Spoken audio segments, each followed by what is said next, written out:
What a day, what a day, what a day. Hey everybody, welcome to Fun Speculation. Thanks for tuning into the channel and the stream. And if you did catch our live reactions earlier, if you caught our show earlier where we were live reacting to the PlayStation Showcase, the big show that we were all excited about for 2023. Thank you for tuning into that as well. I just got to be real. I couldn't help it. I have to go live again. It's just too crazy. I don't remember the last time that PlayStation took this big of an L. Like, this is insane today. I think the whole community is just kind of shocked in some ways about the big PlayStation showcase that we were expecting and then versus what we got.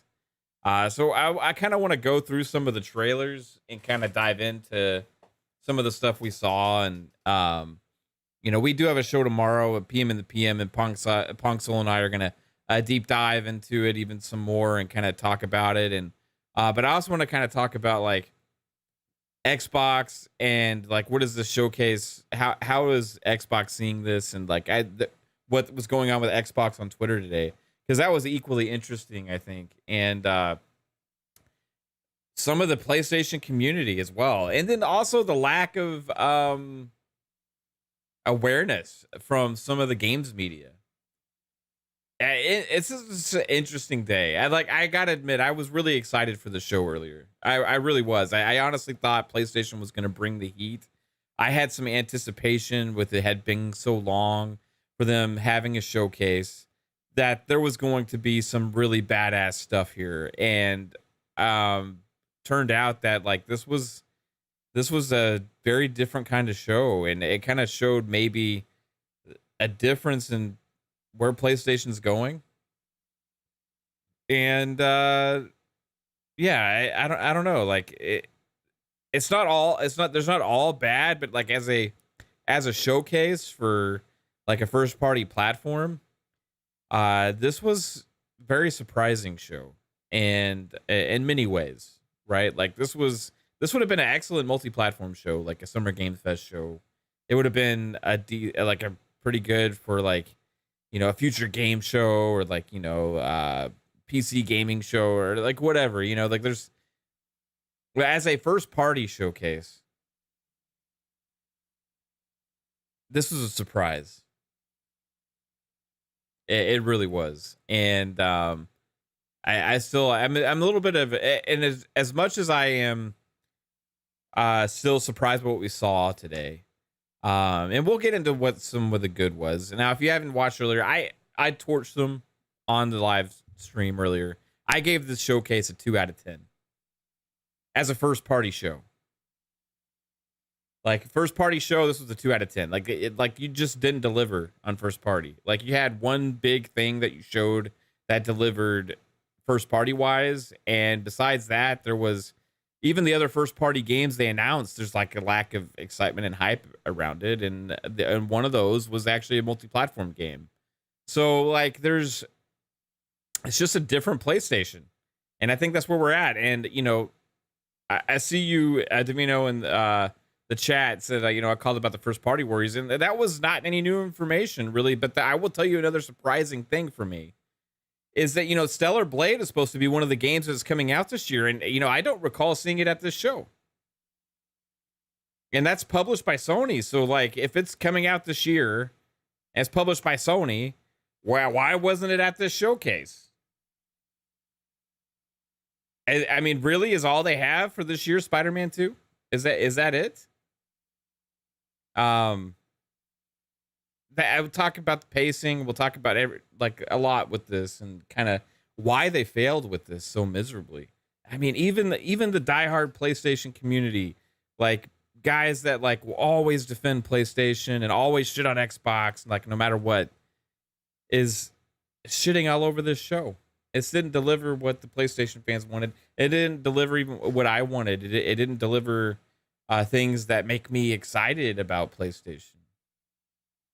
It was just a weird show. But I want to thank everybody for being here. Shout out to Dova, shout out to Donnie Skills, Patrick, how's it going? Jagger Blaze, Alex, Talos Re, Tariq, what's up? Web Dave. Web Dave says great coverage today, dude. Hey, I appreciate it, man. And I gotta give a shout out to the panel that joined me for the stream. Shout out to Steel Rain, Pong Soul, Jasper, Psychonauts, 3-Bit. You guys were all awesome and helped make that stream today a lot of fun. And regardless of how we grade the show and see the show, like still having a showcase like this, getting to watch it with friends and kind of pick it apart, look at it and see what's exciting us and all this kind of things, like you can't beat that. Like you just really can't. I mean, it's a great time, and that's one of the reasons I love this time of year, right? Because, you know, regardless of how these shows deliver, it's still exciting to have these times. You know what I mean? So, but yeah, shout out to everybody who had watched that earlier. If you didn't catch our live reactions to some of this stuff, and if not, hey, you can get some of my thoughts here right now. So, shout out to Dusty Turtle. What's up, Tony Grasso? How's it going? This is Mishi Miyagi. How's it going? Palangi Professor Calarie. How's it going? Big Poppy Mafongo. How's it going, Big Poppy Mafongo? It says we're smoking the Sony pack tonight. Dusty Turtle 8112 says I still can't get over the fact they showed a movie trailer in the middle of the show.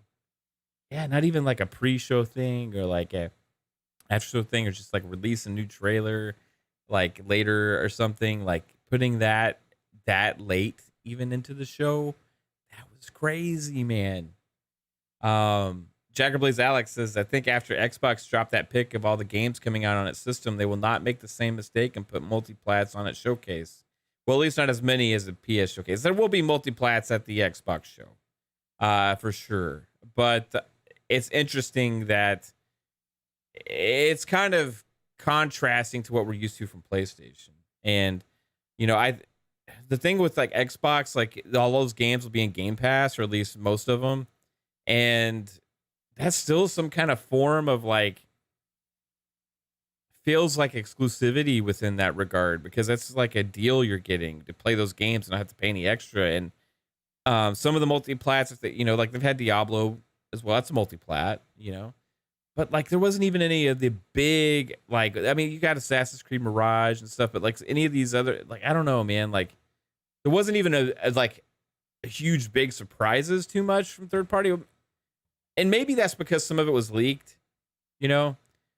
But like they had games that we already knew about, like Assassin's Creed Mirage, you know, which is like we got to see that. That was just awesome, you know. But like that doesn't really move the needle for PlayStation at all.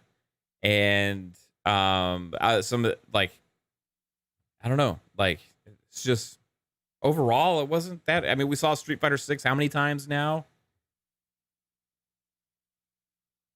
Final Fantasy 16 is going to end up on Xbox after its timed exclusivity is done. How many times have we seen that now? You know, I get that that's coming soon, so they got to show it, right? But like, I don't know, man. It's kind of weird. Sup, Insane Kid. Hey, it's Snake Eater, yes, and that's the one I'm saying. Maybe like that would have hit harder if it wasn't leaked. Like, if that wasn't leaked, maybe that would have hit harder than it did. But even that trailer was like cool, but it's like there's no gameplay of it, so we don't really know what to expect of the experience from it, right? And we don't know when it's coming out either. So it's hard to get as excited about that because of the leak, probably. So yeah, I guess you can blame leakers for that. But yeah, let's go through and we'll kind of look at some of this stuff, you know. And Saint Cake says I didn't hear about it. It was surprised you. Yeah, people have been talking about it for days. So a couple different insiders, you know, like Jez talked about it. There's a couple other people that had talked about it, and then they confirmed it. Like they were, you know, hardcore about, yeah, this is 100%, right? They even talked about the collection. What's up, Cyber Gunter? How's it going, FARK you? What's up, Pachu? John Wolf. How's it going, guys? Rodney Sanders. What's up? CBH4 God. What's up? Luis Jimenez. How's it going? Galagos. What up? Yeah, they're like, maybe we can kind of go back, right? And take a look at some of this stuff. What's up, Snooky Jackson? How's it going? The hardware stuff. So, you know, Xbox did release a thing, you know, saying, you know, this is a all these, there's like 12 games or whatever coming to Xbox. There could even be more than that. I think that some of these games are early on in development and they may not have like platform announced yet, you know, or know what platforms they're all launching on. But I think we'll start out with the big game and kind of move on from there because to be fair to PlayStation, you know, they did have Spider-Man 2, right? To be honest with you, what I saw from Spider-Man 2 didn't really excite me. I have been about the same on Spider-Man. I just figured it was going to be another Spider-Man game. That's what it looks like, another Spider-Man game. That's not necessarily a bad thing. It's just not like, oh my God, I can't wait, because I've already done that a lot. The stuff you're doing in this game is the same that I've been doing in the other Spider-Man games, you know? So it doesn't really move any kind of needle. It's just, did we not have faith in Insomniac to deliver a solid Spider-Man game? I feel like we did. So kind of resting all your hopes on the quality of that show, of that showing, fell a little flat, I think, for them. So let's take a look at Spider-Man 2 here. Now we have the gameplay reveal. Kind of fast forward a little bit. And, you know, I feel like, you know, there was like the CG trailer parts, right? Or in engine or CG, I'm not sure, but like with Kraven the Hunter. And that was a little surprising that they didn't go with Venom at the big showcase. And as far as like I gotta be honest, guys, like this was supposed to be the big next step up for them for like Spider-Man. It's going to be it on PS5 only and stuff. You remember how people pick apart NPCs and shit in some of the Xbox games in the past? Like these NPCs look assy. Like this is supposed to be like the big step up. The graphics are not blowing my mind here. Spider-Man's Venom, or not Venom suit, but symbiote suit looks kind of shitty to me too. Like it looks cool. Looks cool. I'm sure Spider-Man 2 is gonna be fun, but it didn't like blow us a fucking way, right? Like it didn't blow me away. Anyway, it just looked like the next Spider-Man 2. Does this look like a huge leap for you guys or anything? Like it just looks like that's Spider-Man game. The next Spider-Man game. Yeah, that's awesome. You know, maybe at some point they're going to reveal something new that gets people excited. And I think that's what we're missing here. Like there wasn't like a big new thing that got everybody excited.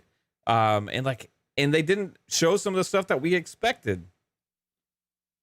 That looks like that robot. It looks like they just took that shit straight out of Horizon.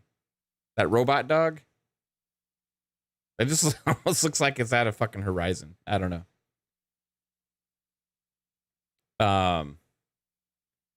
Like, is this look like a huge, massive difference for you guys than the other Spider-Man games? I mean, look at the ground, even like I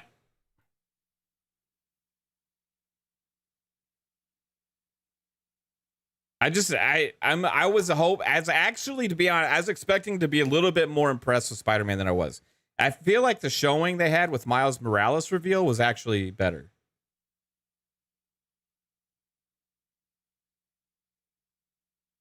Like, you could tell me which game that's from, right? Like, if you were to tell me that this shot here is from Miles Morales, I would believe you.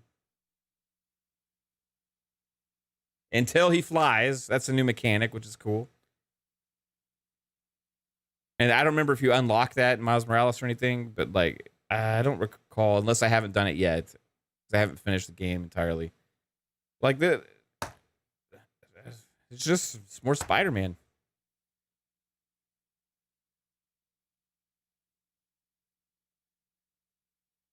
It doesn't look like a huge leap. I mean, it doesn't, honestly, it doesn't even look like a leap at all.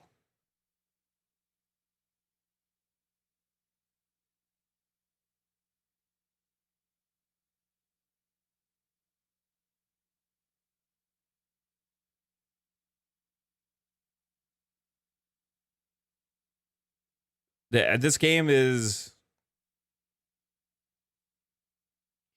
just more Spider-Man, which is great. Spider-Man's a great game. So that's what people want, you know. But there's nothing here that's, oh my god, I haven't seen that, like, oh my holy shit moment, you know. Then like there's some, honestly, some like disappointing things here, even with this. Like, this water looks like shit.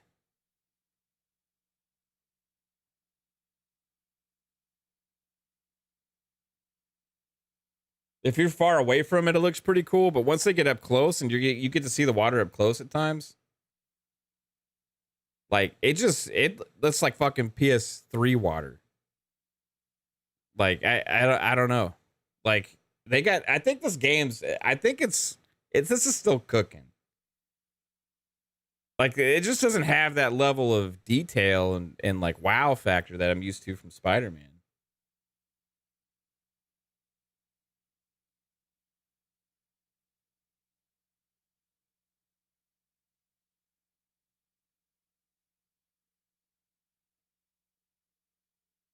Craven looks cool. I mean, look how,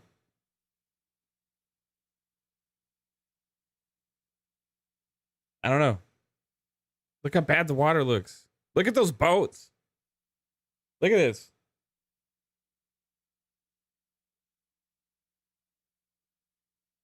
I mean, it's like the water doesn't even sit right around the boats. Like, they're just kind of like in the like, I don't know, in the water without any kind of like natural look to it.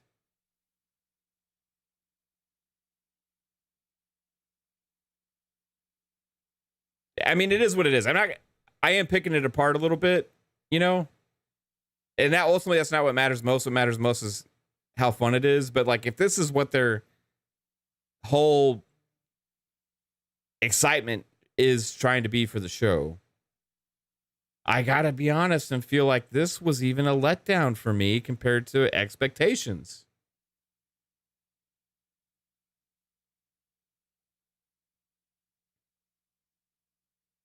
I just don't see it.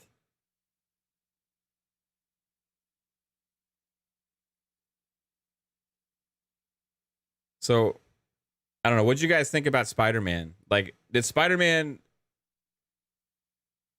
was it amazing for you, or did it feel like it was just more Spider-Man? I see Owen say the water's amazing. The water is some of the worst water I've seen in a next gen game, in a current gen, last gen.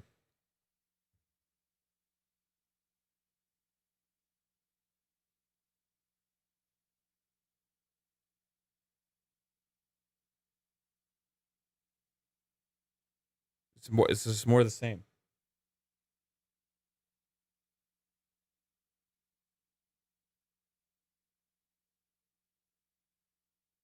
Water is straight up copied from Deus Ex.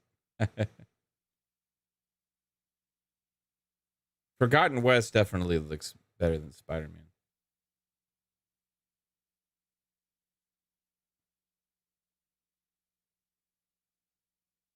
I mean, come on, guys.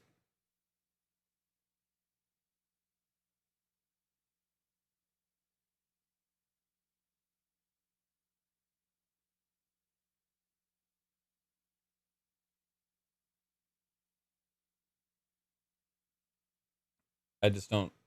I don't know. Yeah, and I'm not saying Spider-Man 2 is going to be a bad game, right? I'm sure Spider-Man 2 is going to be great, right? Just like the other Spider-Man games. It's just not screaming that wow factor for me. Yeah, not mind-blowing, but still pick it up, right? I just, with this one supposed to be not on PS4, like, I feel like they were hopefully wanting to, move the needle a little bit more with the game. And I just don't feel like it accomplished that.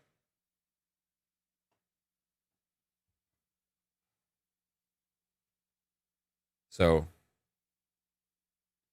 Mav just wants full sim water in a game about swinging through a city. No. I mean, there's even arcadey games that have better water than that. Like, Sea of Thieves is way better water, and I'm sure you know that. Insane cakes. But, like, that's what I was saying earlier also. Like, it's not all about that. Like, it's mostly about the gameplay. Like, but as far as what they showcase, I'm just used to them, like, having a little bit more wow factor with a big first party game like that. It just didn't do it.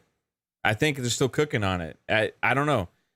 Like they said, fall 2023. So I think that's what they're resting their hopes on for this year. There's no other big first party games releasing this year from PlayStation. Stellar Blade was supposed to be this year, but it wasn't at the show, so I don't even know about that now.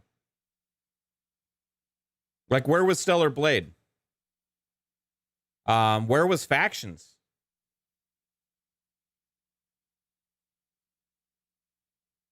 AJ8 says, yeah, but to be frank, man, Sea of Thieves is about the water mainly, so of course that would look better. Yeah, but why showcase this section of Spider-Man?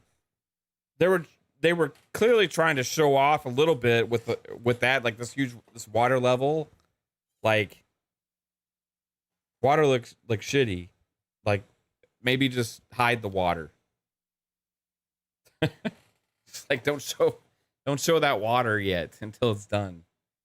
I don't know. Like, that's what they chose to show. That's the segment they chose to show. Like, remember the Miles Morales trailer on the bridge, right? Let's go. I want to find that PlayStation. Let's look up Spider-Man. Tell me what was more impressive.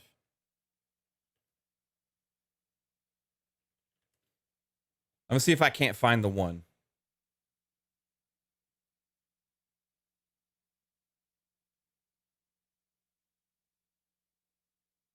I mean, we can even pick this trailer. I mean, this trailer is going to look way better. I'm going to show you this one.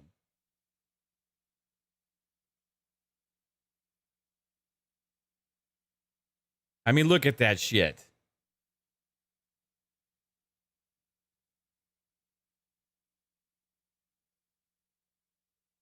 Remember how much hype these Miles Morales trailers?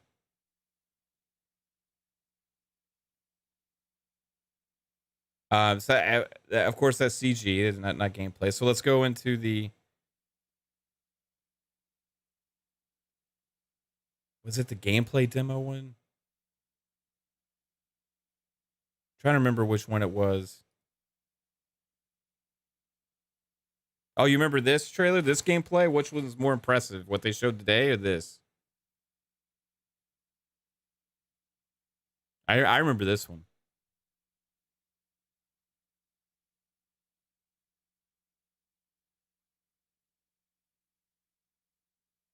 I mean, when we saw this, we were like, "Oh my god, wow." This looks crazy. Like, look at the eyes.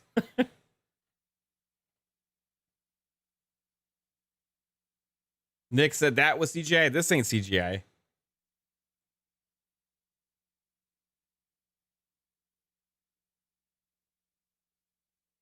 I'll skip forward a little bit.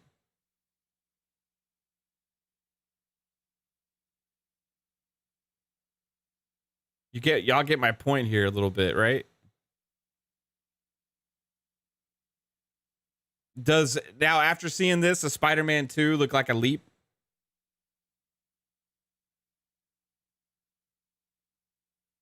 This is it right here. Y'all remember this? You know how you remember how much hype this whole segment brought?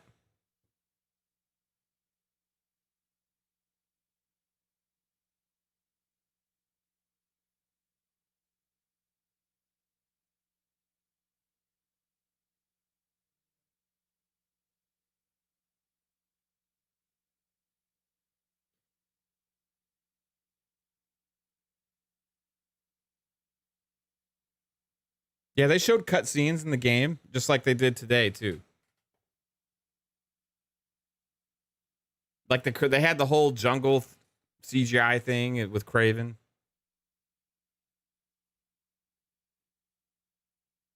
But we're about to get into some more gameplay.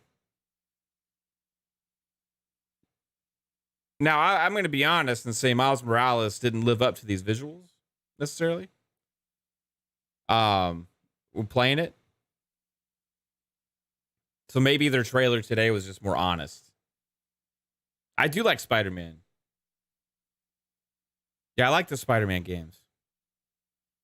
I feel like they're kind of repetitive. I feel like Miles Morales was more of this, more of Spider-Man 1. You know, like I didn't really feel like I was doing a whole lot different. But like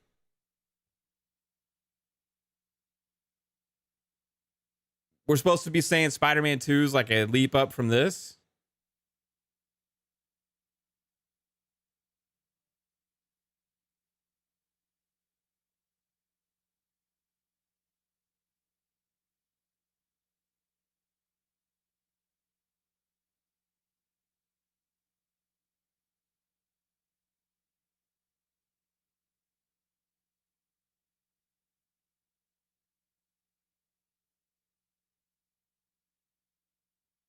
I mean, this is pure gameplay here.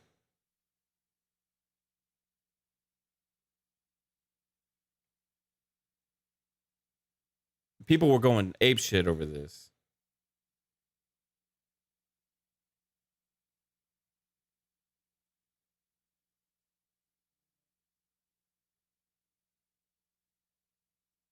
All right, so let's go back to Spider-Man 2.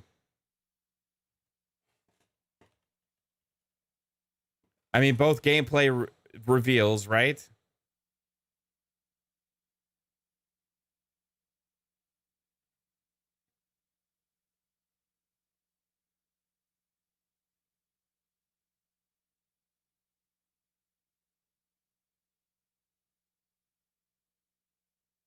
It's going to be fun.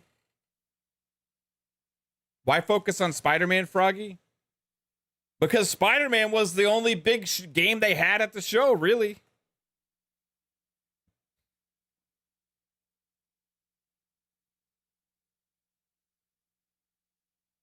Like I'm just trying to make a point. Like part of this show, honestly, I feel like some people may not be admitting it, you know, but like I feel like this game, honestly, was kind of like a letdown with what they showed, and maybe it's because of what they decided to show, right? Maybe it's because what they decided to show.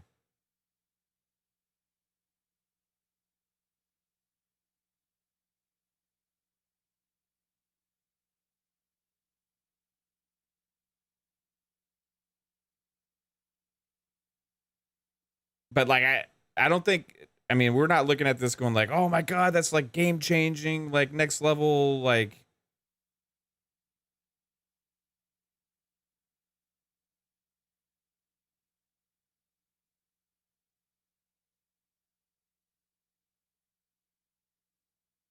I mean, even just the close-up shots of the Spider-Man.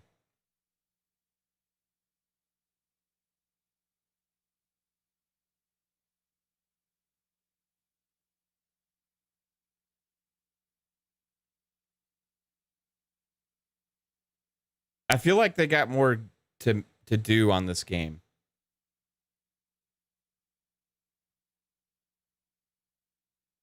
But you know that, will it be a fun game and that's what matters most? Yes. But I do feel like it was a letdown. I honestly do. Besides that, I mean, there's a million other reasons why the show was a letdown. there was a lack of big, exciting new first-party games. So let's get into the big first-party games they showed. This one is one I'm most excited about, honestly, from the first party, and that's Helldivers 2, just because I liked Helldivers 1.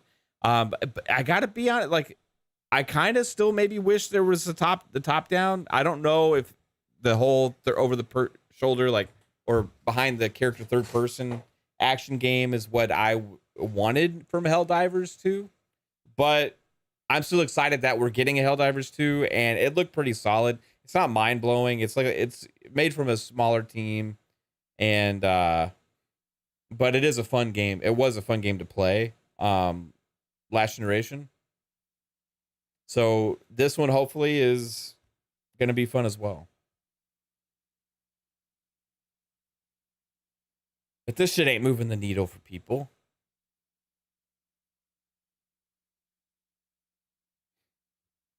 It's not like a mind-blowing big, oh my god, game. I mean, you can tell it's like you say double A style, like, type experience.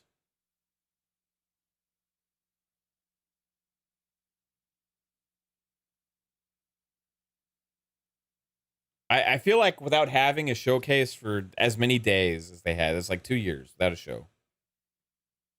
To not deliver in big ways from like what your pipeline is from first party is big letdown.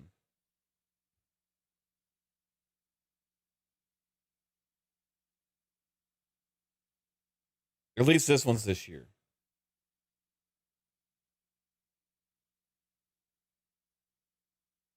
Nick's, I don't know when Phantom Blade's coming out or if it's a exclusive or anything about it. Like, I'm not dismissing Phantom Blade, but it looked great.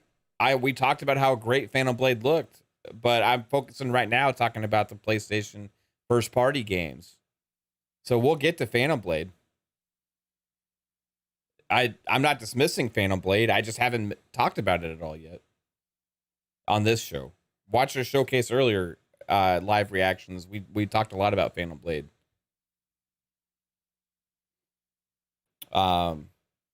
Talking first party games first. We'll get into the other stuff.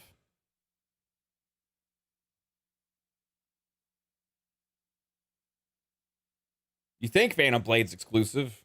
A lot of people think. Right now, we don't know anything. They haven't even announced what all platforms they're coming to. We don't even know when the game's coming out. We don't know anything about Phantom Blade other than the developer. So, I mean, Phantom Blade looks awesome, and it could end up being an exclusive. It could be a thing also where, like, they're focusing on one platform at a time. It's a Chinese studio. I don't know how many games they've made before, and maybe they're choosing to release on PlayStation first, so they'll do Xbox later, or maybe they're going to release everywhere.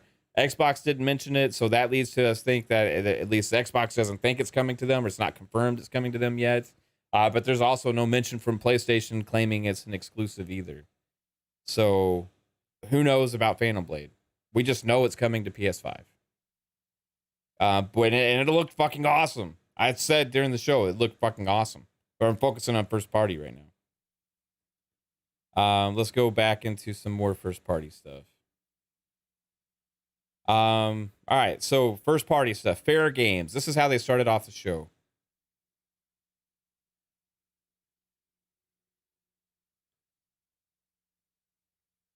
CGI trailer, not actual gameplay. That's fine. New game announcement. Where was Factions?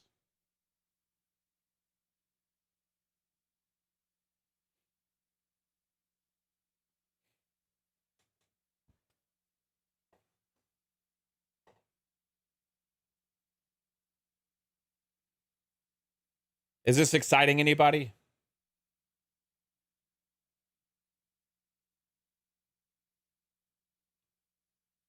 This gameplay, or not gameplay, this trailer. The most exciting thing about this is knowing that it's Haven and it's Jade Raymond's studio. So because of who's involved with it, I have some confidence it's going to have good gameplay.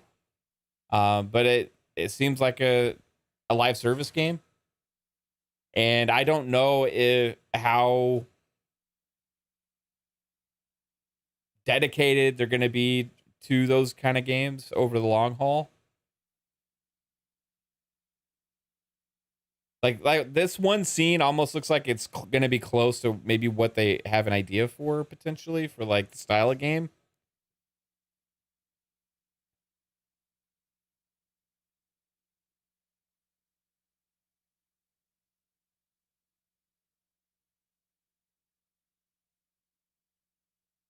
I honestly don't feel like this trailer got really anybody excited for whatever this is. It's lacking information. No release year. You know, nothing. Just a game announcement, which is cool. You know, you got to announce games. But later in the show, they announced another new game with this one. And they just, like, Fair Games, just, it looked like it could be one of, like, 10 games that exist out there.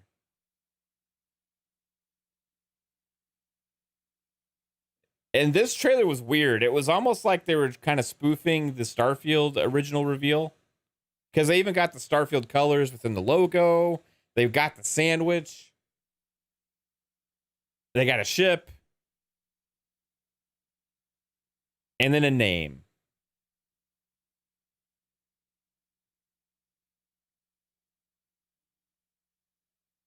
At least this one we got a release year.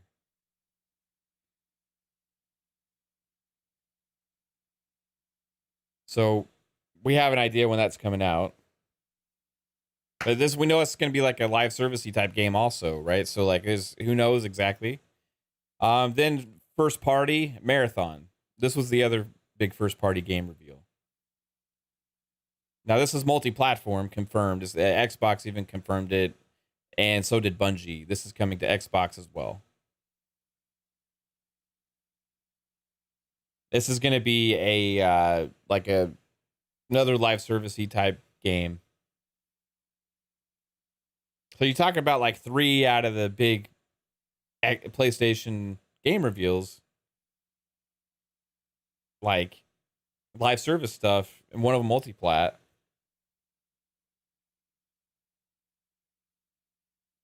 I just feel like there's a lot of third parties already making these kind of games.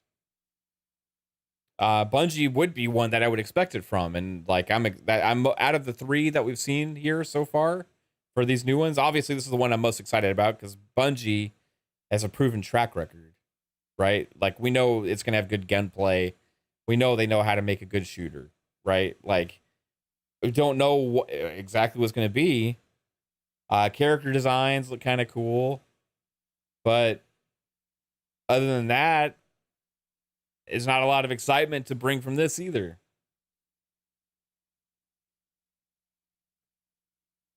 Other than it's Bungie. And it's a shooter.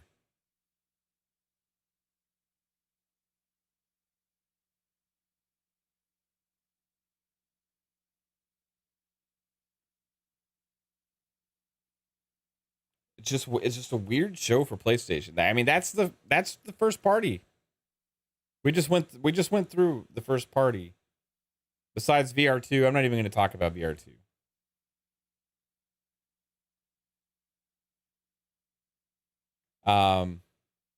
The thing is, they should have other games that they could have shown that should be closer to release that for next year or something. Like this is your big show for this year. Like, where is anything that's like releasing in the next year that we know of that's a big game that you were revealing? Like it's kind of lacked that. And if it is releasing next year, there should be more to show of it, or even at least a trailer. Even if it's a CGI trailer, that's more informative about what the game is.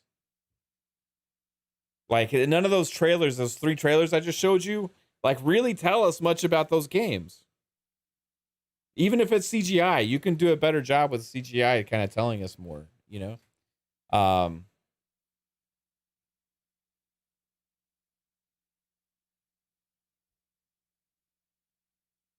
It just didn't hit. So that was first party. like, wow, right? So now that we go into the third party stuff, right? The third party here kind of shined. But when I grade a showcase that's a first party showcase, you know, especially Sony, when we're really expecting these big heavy hitters and they haven't had a show in 2 years, we're expecting to get the goods. And I think a lot of people were expecting to get the goods today.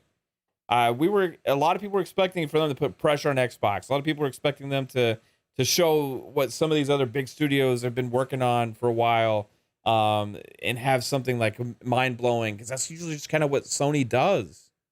Just didn't do it, and even what they did show, like I said, was kind of lacking, right?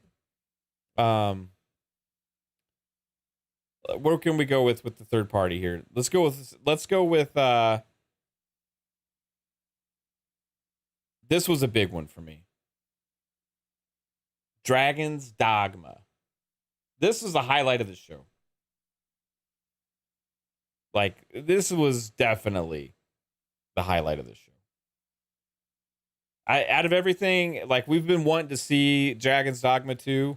We knew it was a thing. And we were getting really excited when we saw this pop up, because this is something that I've been looking forward to for a long time. They showed gameplay, they showed the characters, they showed a lot here, and it looked fucking awesome. If you like the first game, they showed a lot of elements that carry over, like climbing on the monsters. They showed the detail of the characters. Just, this was a fucking great game, like, reveal as far as all these aspects, you know. And they nailed this trailer, and it looked fucking awesome. Dragon's Dogma 2, coolest thing here at the show. That was a new big thing, you know, that we can really look forward to. And, you know, if you remember the first Dragon's Dogma, it had co-op and stuff. So, you know, that was a big thing with that game.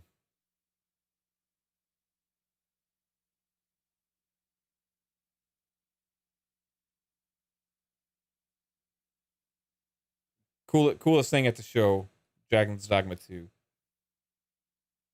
Let's see what else we got. Multi-plat. So I'm not going to say third party. I'm going to say multi-plat, because most of the good stuff was all multi-plats. So we got this Alan Wake 2 trailer.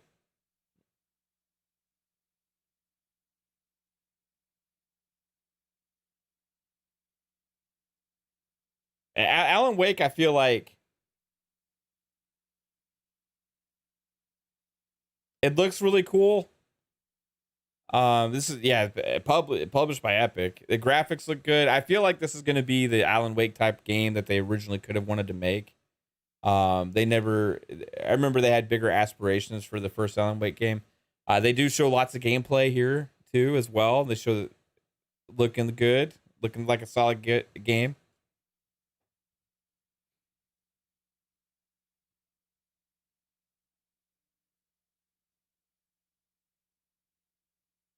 That was Sam Lake right there, by the way, that character model. He's like the high up at Remedy. The graphics look solid. You apparently can be playing as this FBI agent, which seems like kind of a twist. Yeah, this game is digital only, and it's only $60, so they're not charging the 70. Graphics look solid. Looks interesting. I see some elements of some of the flashlight type gameplay style that they had from the first game, but not like in depth, like where it's like the only gameplay loop there. So Alan Wake, and it's coming this year, as you see on the date right there. So that was cool. Alan Wake 2. We got the big Metal Gear game that had been leaked. Again, this is multi-platform. Xbox, again, confirmed this is coming. It would have already been leaked out there that it was coming to multiple platforms as well. So at first we didn't know what the fuck to expect. We were like, is this like a realistic type grounded game? Like, oh, this is like them copying Grounded or something. We didn't know what the hell this was. What's up, Luis, Jose? How's it going? Yeah, future generations. Yes, Alan Wake is a multiplat.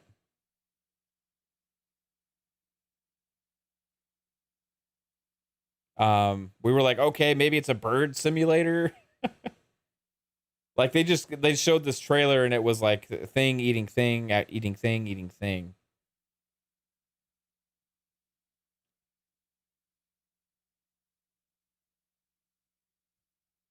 We're like, what's going on? So confusing.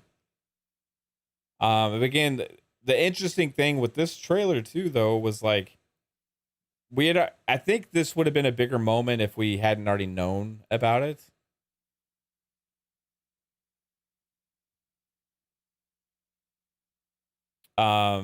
But we don't still really know what this remake is going to look like or be, because this is not in the indication of gameplay. I hope it's an indication of graphics. That would be amazing. Metal Gear games usually these days have great graphics. But that was a cool moment seeing Snake there.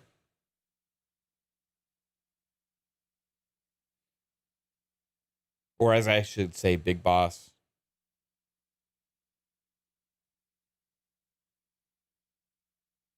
Metal Gear Solid. Snake Eater.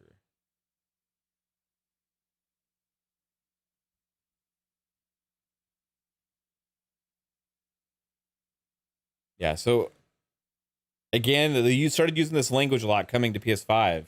And whenever we saw that, kind of meant it was multiplat at this show.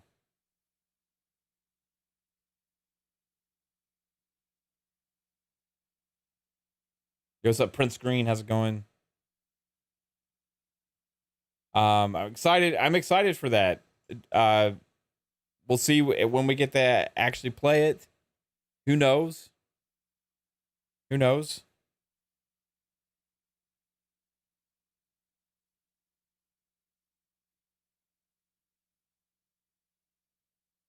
I'm looking for the Phantom Blade Zero. Here it is. Now, this game looked sick. This is a Souls-like. It had really cool gameplay elements. It had some cover mechanics. It had like wall running mechanics. The sword fight in the gameplay was nasty. Looked absolutely insane. But we don't know when it's coming, and we don't know all the platforms it's releasing on. So I think it's kind of early right now. But this was a very impressive trailer.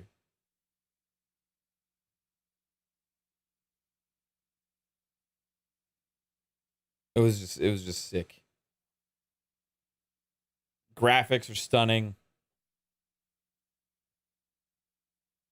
AJH says this mean maybe a overdose reveal at Keeley's or Xbox Showcase. Maybe. Who knows?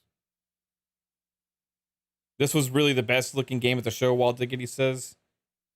This could be the best looking game at the show, like visually and like gameplay mechanic wise. In fact, it'd probably say it is. You know, like I don't know if anything impressed as much like visually and gameplay wise as this. I mean, just the sword mechanics, like the way the fighting style is just so badass. But don't again, not a lot of information right now. We don't know a lot about this game, when it's coming, or what all platforms it's gonna be released on.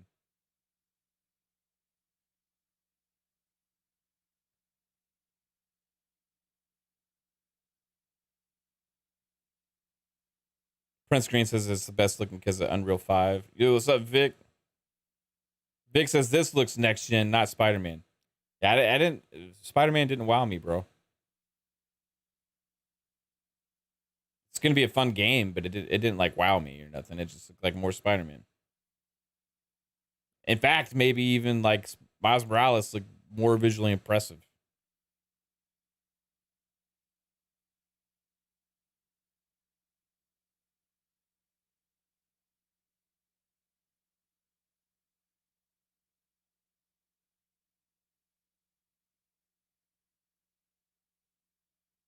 Yeah, I think it matters where the games end up because like there's got to be a reason to need the platform, right? If you want to play a certain game, and it's just questions about this one right now. I think a lot of people are curious about this, like where all it's going to go. Is this going to end up being exclusive or not?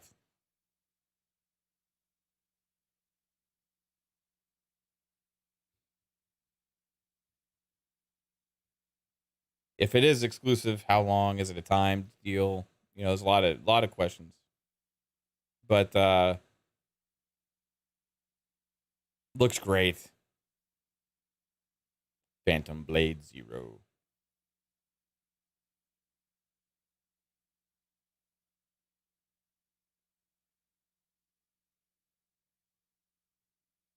Owen says yes, Phantom Blade is exclusive. PlayStation hasn't said that yet, so which makes me think it's probably if it they probably don't have like a contracted exclusivity for it. Because I think if they had some kind of like agreement, like a signed agreement, like of some one of their like money hat deals or whatever, then it would be announced as a PlayStation exclusive. So it could be timed, and it could be because choice of the developer, right? And that's what I'm assuming right now. Like maybe this developer is choosing to release this first on PlayStation due to it not being a huge team and them trying to get the game out, and they feel like PlayStation is the best place to release it, and then PC as well, and then maybe later it'll come to Xbox. Otherwise, I feel like PlayStation would be screaming that this is an exclusive, but they can't because they don't have control over that, I think. So maybe that's why, right?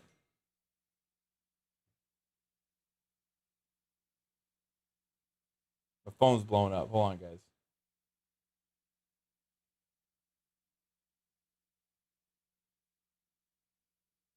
Um, so we'll see. I think there's a lot of questions.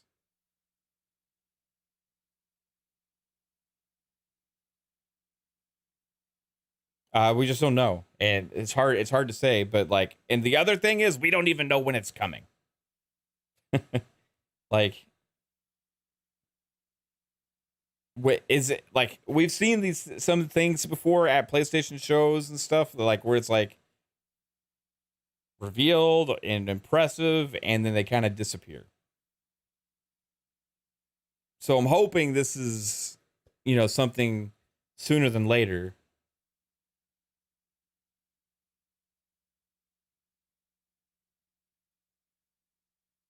This is like an unproven team.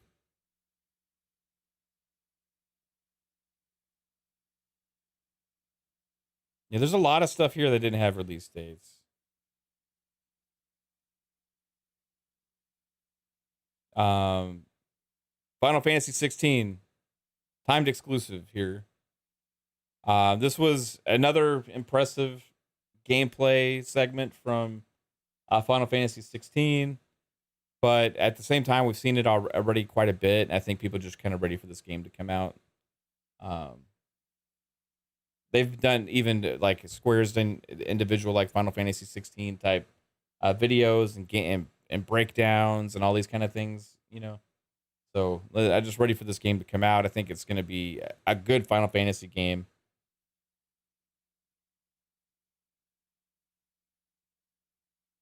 I didn't see a lot of people talking about this after the show.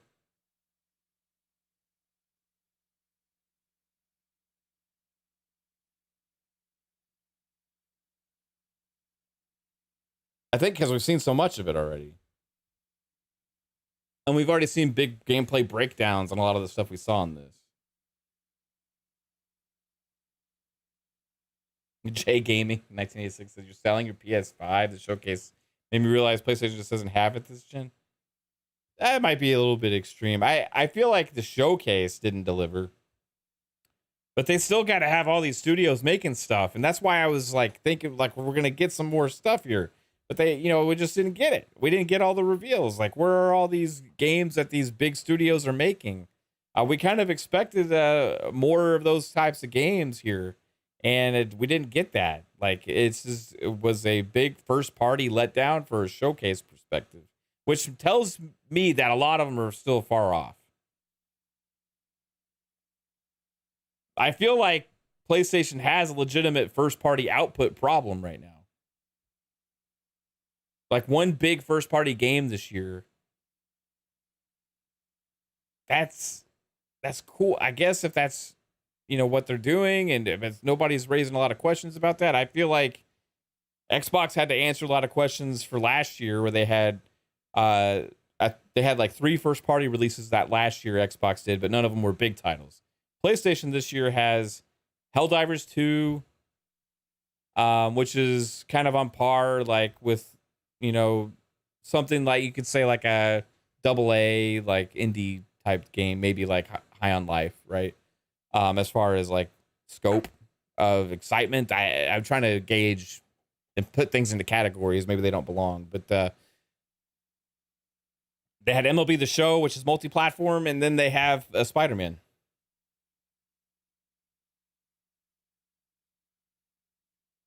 So Spider-Man, yes, is bigger, much bigger than anything Xbox had last year, but that still shouldn't be like enough for like PlayStation's first party output.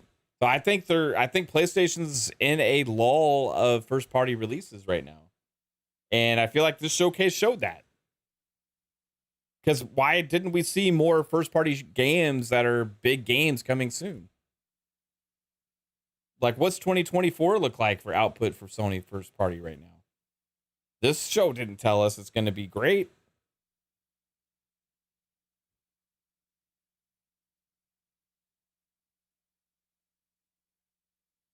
Like, if I'm looking at this reveal today, I'm like, what's going to hype me for 2024 and for PlayStation first party? And this didn't answer that either. So didn't they really answer this year? Didn't answer next year. They just failed to reveal big first party games.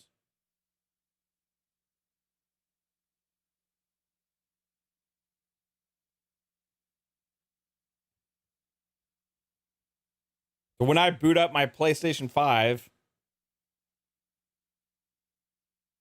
what do I have to look forward to?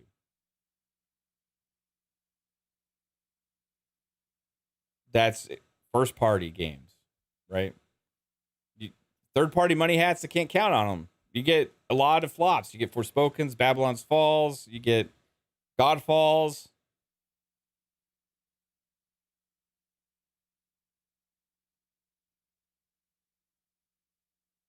The only thing that I got kind of excited for was Helldivers.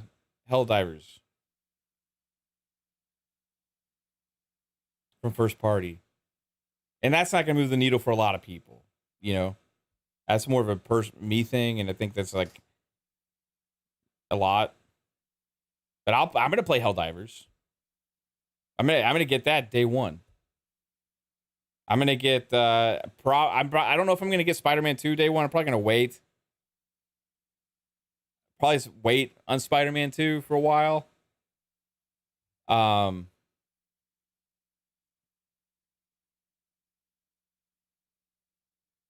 It's just kind of Spider-Man'd out.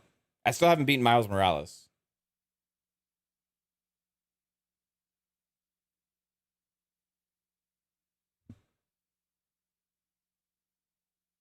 All right, so what else is third party that was like really cool? I'm not even going to launch. I'm not even going to show that Foam Stars trailer. Splatoon ripoff. Immortals of Avium looked pretty cool. It didn't wow me that much. It's an Unreal 5 game. I've seen this a couple times already, but I know that some people are going to be into this, so I'll show it here.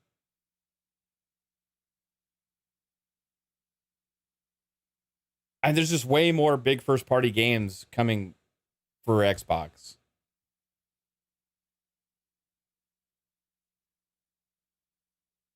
And I'm hoping they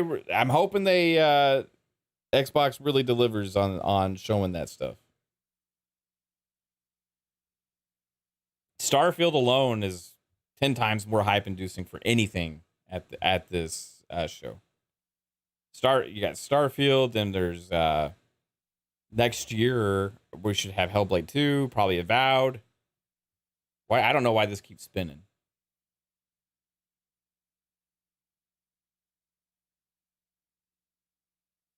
We'll see maybe Contrabands next year as well. You liked Morales? Morales is a good game. I like Morales too. I just kind of get Spider-Man'd out. Like, it hasn't got its hooks into me like the first Spider-Man did, because I felt like I was playing the same game as a different character in a way. I mean, you're literally in the same city, doing a lot of the same stuff, the same kind of battles, the same gameplay loops. It's just different character with a different story, right? So I kind of felt like I was playing mechanically the first Spider-Man. There's only differences his suit has like these different power-ups and stuff. So I kind of get Spider-Man'd out a little bit, like in the middle of the game. And I kind of play it in spurts here and there. I just haven't gotten sucked into it like I did the first game. I loved Spider-Man 2018. I was like, or 2019, I think. I don't remember whatever year it came out. I was super into it. I loved it. I got hooked into it. I like couldn't stop playing the game. Miles Morales is great as well, but it doesn't get me into it as much as the first one did.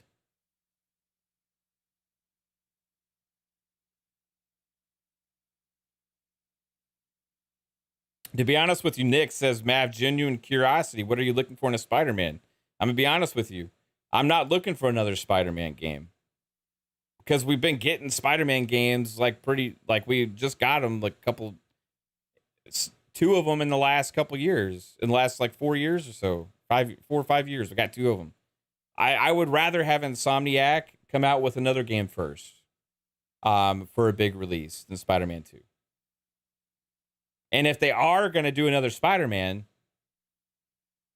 like, I feel like I want a little bit more of an evolution of it and a little bit more wow factor other than just more of the same thing, because I've been doing that.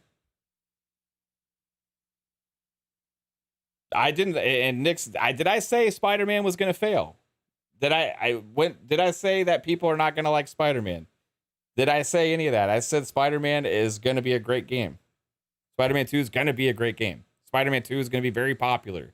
All that stuff. I'm just saying the trailer they showed for Spider-Man 2 wasn't as impressive as the trailer they had originally showed for Miles Morales. It's going to be a great game, whether I'm going to be super excited about it or not. I don't have to like everything. Like, I feel like PlayStation's gotten a little stale with these repeated franchises and stuff, and I feel like they're gonna be fine with some of that stuff. It's just not all of it for me. Like, I don't care about God of War Ragnarok, but a lot of people love it.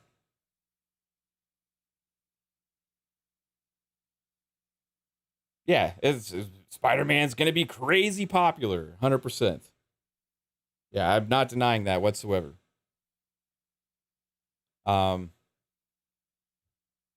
It's just is what it is. That's why they're making it, right? It just doesn't excite me.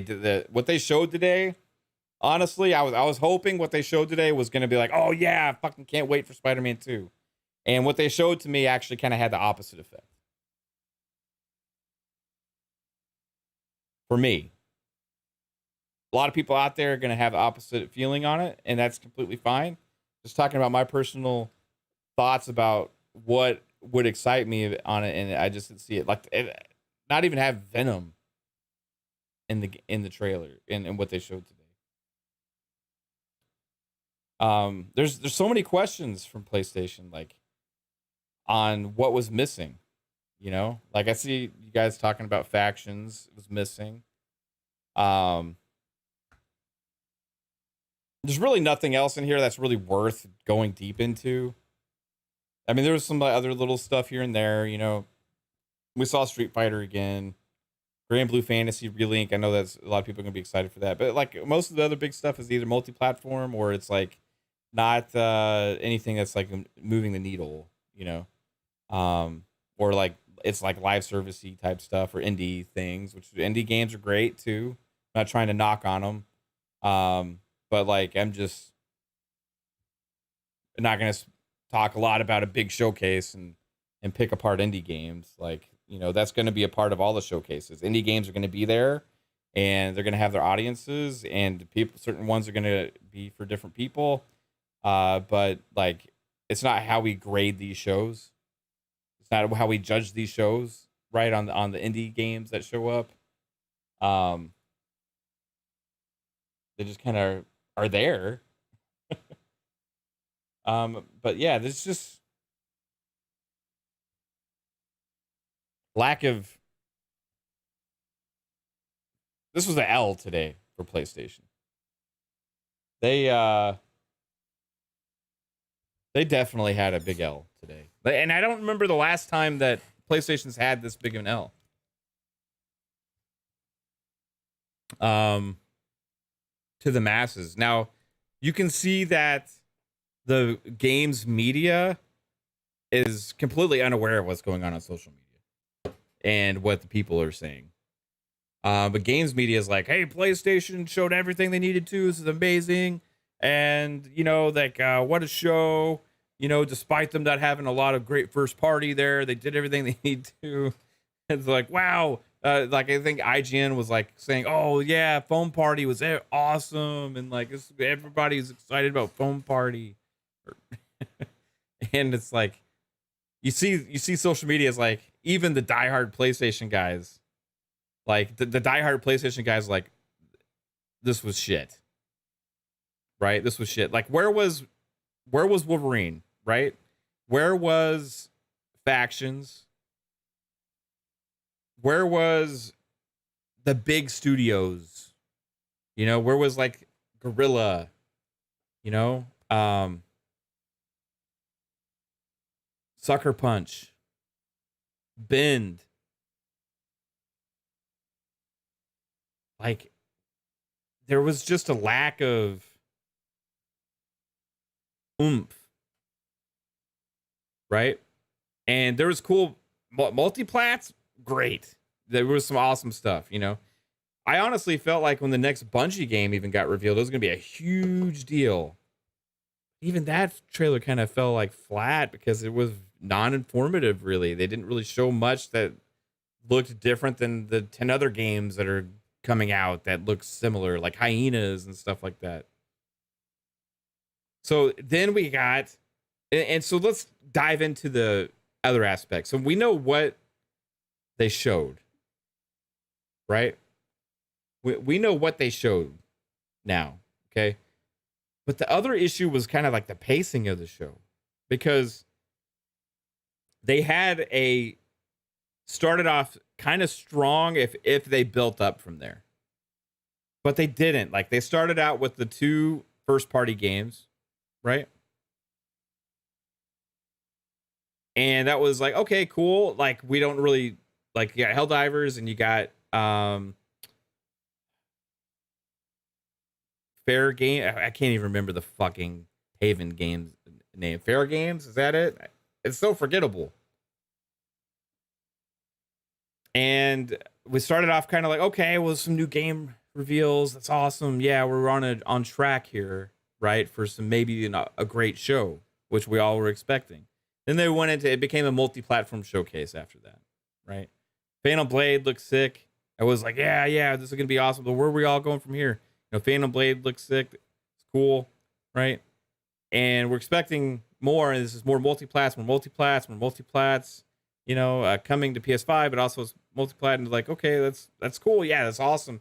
And then you're like, but you know, they're gonna bring it home in the last like 20 minutes. You know, we're all like, you know, they're saving the goods, right? They're saving the goods. And then what happened was they ended up going to the VR segment that drug on for like 10 minutes or so. You saw these PSVR games, which, got to be honest with you, even if you're a PSVR fan, none of those games probably moved the needle for you either. Or if you're a VR fan, you probably didn't see those games. You're like, holy shit, I got to get a PSVR too. The only thing that was really cool was seeing Queen and Beat Saber. That's pretty awesome. I am a Queen fan. If I did ever play VR and I played Beat Saber again, I would definitely, that's what I would play, is the Queen version, because that's sick. But besides that, like, there's not like, oh my god, I gotta get a VR. If you saw that PSVR 2 section, like, it was kind of like, okay, whatever, right? So that, like, you start off kind of strong, then you had all these multiplats. Then you put everybody to sleep because less than 1% of the PlayStation 5 audience even has a PSVR. Then you show a fucking movie trailer.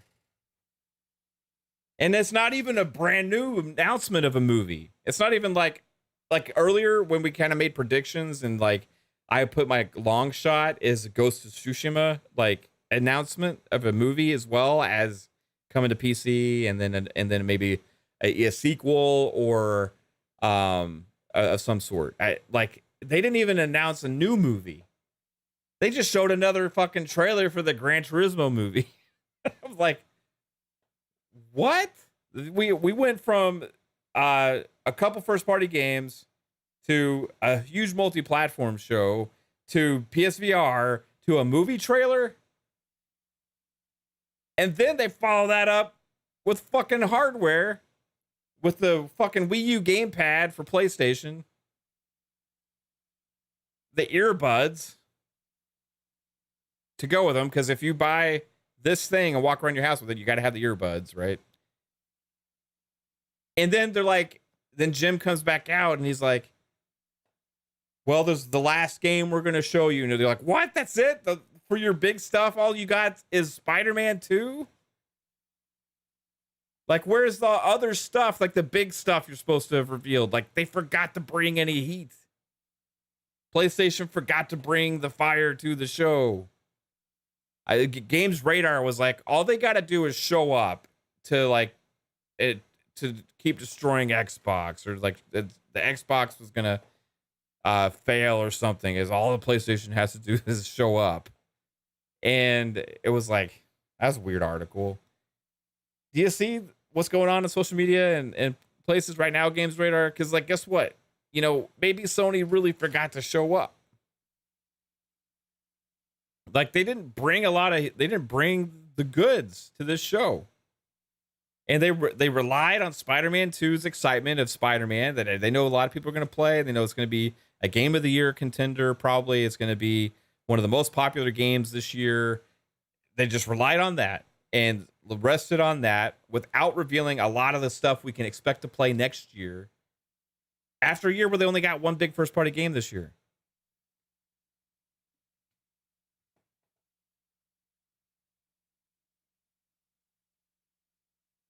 It was just weird to see this kind of show from PlayStation. Like, early on, I felt like it was kind of playing like an Xbox show where they had a couple new game reveals and you saw some live servicey type games, multi-platforms, and they just kept to the games. It was game after game after game after game, which kind of felt like Xboxy. But then you realize they didn't have a lot of exclusives, and like they didn't have a lot of like first party stuff, and like Xbox shows have a lot more of that stuff than in this show. So if you're talking to like from a Sony's perspective, well, Sony's the place where you get the great exclusives and all this kind of stuff. You're watching this, that doesn't paint that picture. Like, how much faith do we have in them on some of these games that they even announced, like with the Haven game and the Firewalk game, right? How much faith do we have that those are gonna be huge, massive hits and stuff? Like, we don't even know really what they look like or what they are. You know, like, it's gonna be interesting. I feel there's gonna be they didn't deliver on the what people expect from PlayStation. And I was hoping they would make some changes, right? Deliver more diversity and variety, and bring more games out that is going to be more appealing to me, because I've kind of been falling flat on that. Ghost of Tsushima was the last big, great first-party PlayStation game for me that I was excited for, you know, that I felt like was like awesome, and I like love it. It was original, it was new, you know. Since then, you know, we had more God of Wars, we had more Last of Us, you know, you've had for Horizon Forbidden West. Those don't do anything for me. So I was hoping we get back to, like, you know, maybe bring back some of those other IPs again. We have some other big games announced that maybe original IPs, some exciting stuff from like some of these big creators, big dev studios, the real talent there, you know, the people that are those studios that everybody looks forward to their games. But even the studios that we knew were working on projects that hopefully should be out within the next year or two didn't show up. Wolverine wasn't there, and Factions wasn't there. This is a big L today.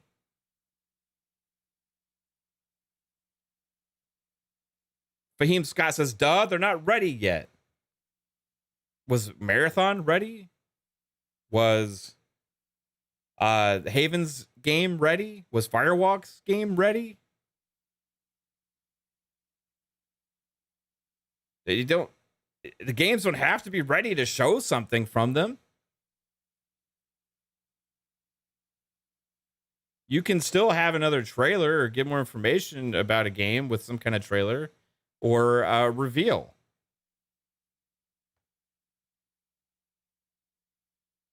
What do you mean they're not ready? Yeah, the games are still in development. Spider-Man 2 technically isn't even ready yet. And if you look at the gameplay they showed, it's still got some polish they need.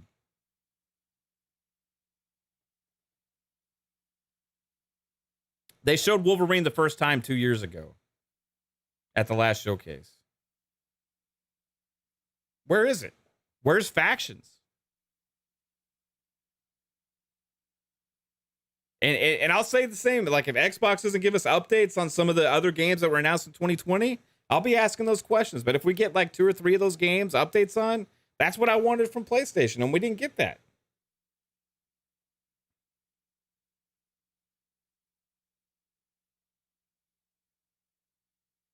And if they're not ready, then when are we getting them? And what's the pipeline for PlayStation? Like, is there a first-party pipeline issue going? Because people say Xbox is the thing that got no games. Now we know why Sony's money hat and all these third parties. Because that's what they got to do to fill the pipeline, because they don't have a lot of studios making big games that have a good pipeline right now of release. That's just what it is. They have to get these third-party deals to have some kind of selling points for their system in the next couple of years, it looks like.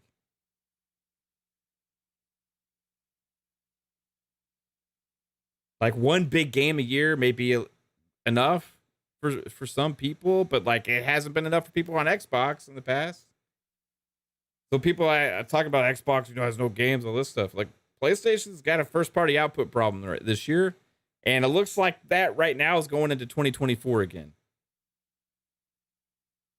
From this show.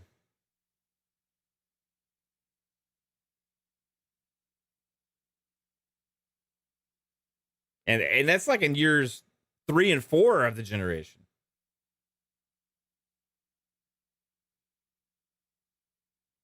We're going to be getting a big game a quarter probably on Xbox. Even with later this year, we're getting Starfield, we're getting Forza Motorsport. You could potentially still get Hellblade 2 this year. If not, it'll be early next year. Then you're going to get Avowed. Another game 3 months later, another game 3 months later. We don't know what the pipeline is officially yet, but we got to see what the showcase tells us. But based on information that's out there right now, that's kind of what it's looking like.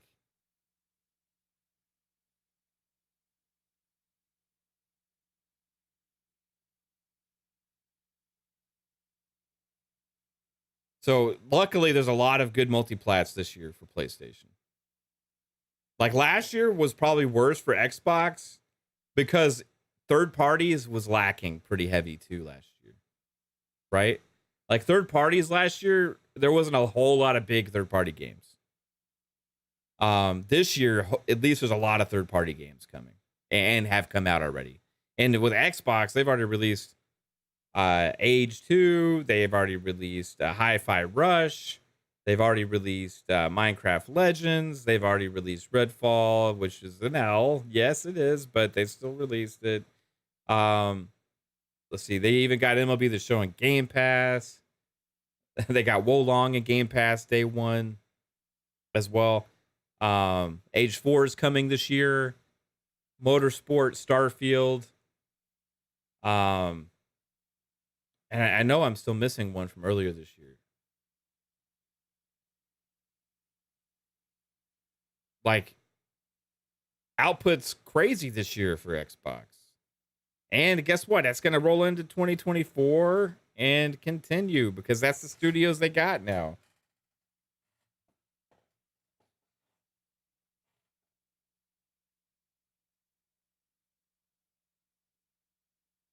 So, you know, like Starfield is going to be huge, right?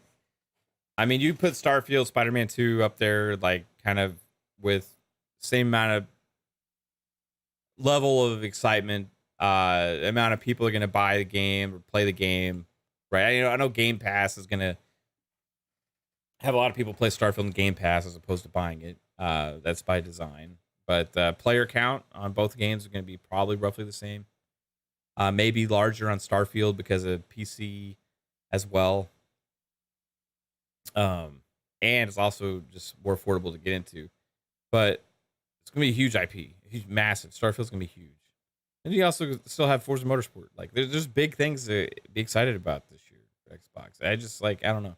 Spider-Man 2 is, like, the only thing that PlayStation fans really have to cling to for first party. Right now that they know of. This didn't, like, this show should have been that. Like, people were saying, you know, this Sony showcase today, people are going to be selling their Xboxes after they see this show.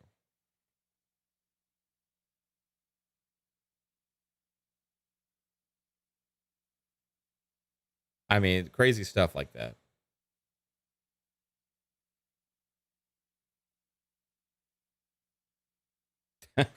Hey, baby. I mean, PlayStation's fine. I'm not trying to, like, put out there, PlayStation's in trouble, everybody. They're not going to sell their consoles. People are going to abandon the platform. They're doomed. I'm saying this show sucked ass and they should have done a better job. They should have updated us more on their pipeline and games that are coming within the next couple years and had some bigger reveals at this show. That's just point blank, period. And that is why people are shitting all over this show. And even what they did show wasn't that exciting. It was disappointing.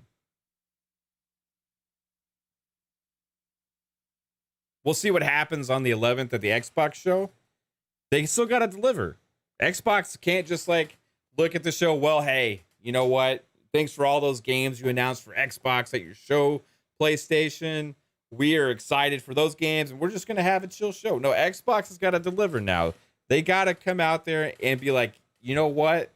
Like, we got a lot coming the next couple years, and we need to show all that shit and really tell people about what's coming, because there's still a lot of people that don't understand about the platform and what is coming in the ecosystem. If they come out there and they show people, then that's going to be a game changer. If they pull a PlayStation and have a show like PlayStation just pulled, we're going to equally be shitting on Xbox because that was a wasted opportunity.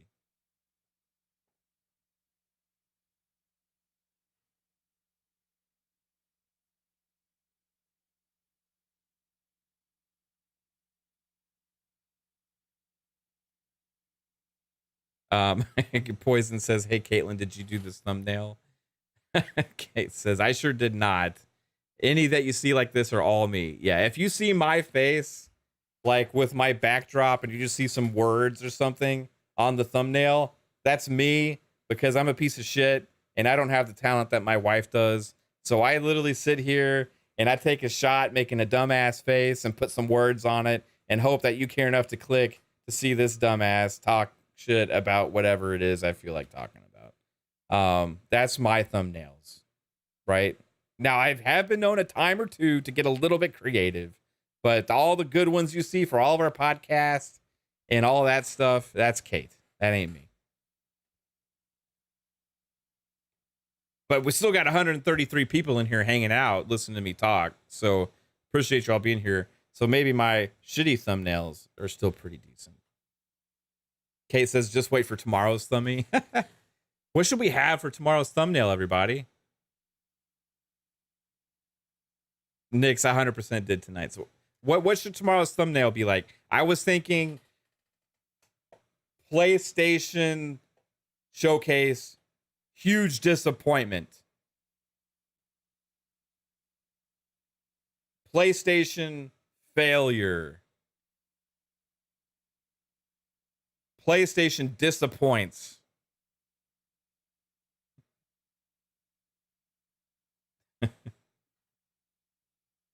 It says, Lethal says, is Sony dead? That's it. That's clickbait. 3-Bit says, have it so Phil locks up Jim.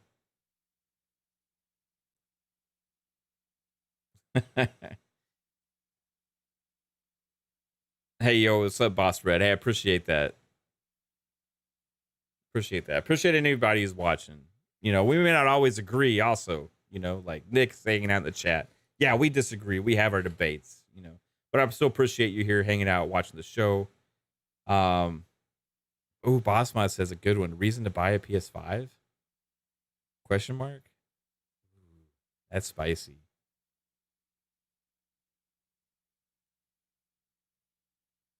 Yeah, if you do like the content here, hit the like button, share it out, sub to the channel, notification bell. You can find out when we go live. And if you are new to the channel, if you haven't watched a lot of our content here, this is a solo stream. I do solo streams occasionally, right? Once a week, maybe sometimes twice.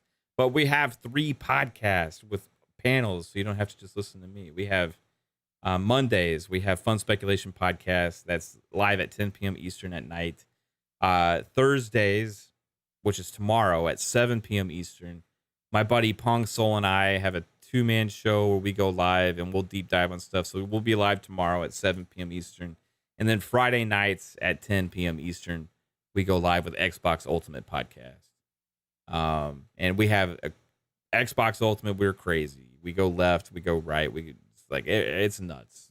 Sometimes we get sometimes I'm worried about the show that we put out on Xbox Ultimate. Like, this channel's going to get like canceled somehow, you know? But we have a blast. So come hang out, because it's going to be, oh my gosh, tomorrow and it's Friday night. It's going to be juicy.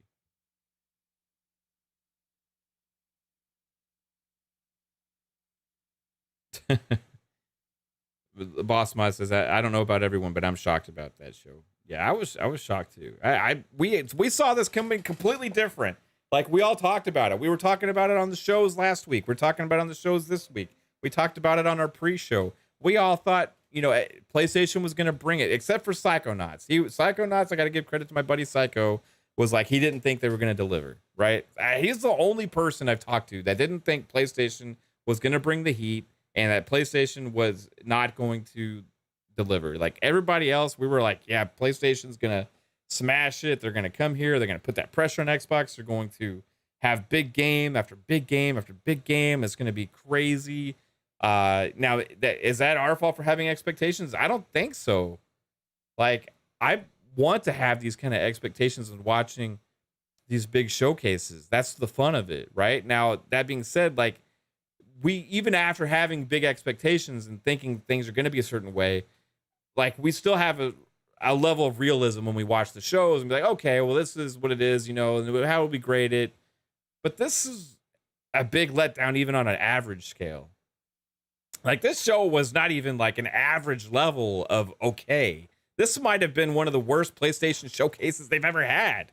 It probably bottom 3. And especially being the first one in a couple of years to come out with flat like that and not even bring the big games?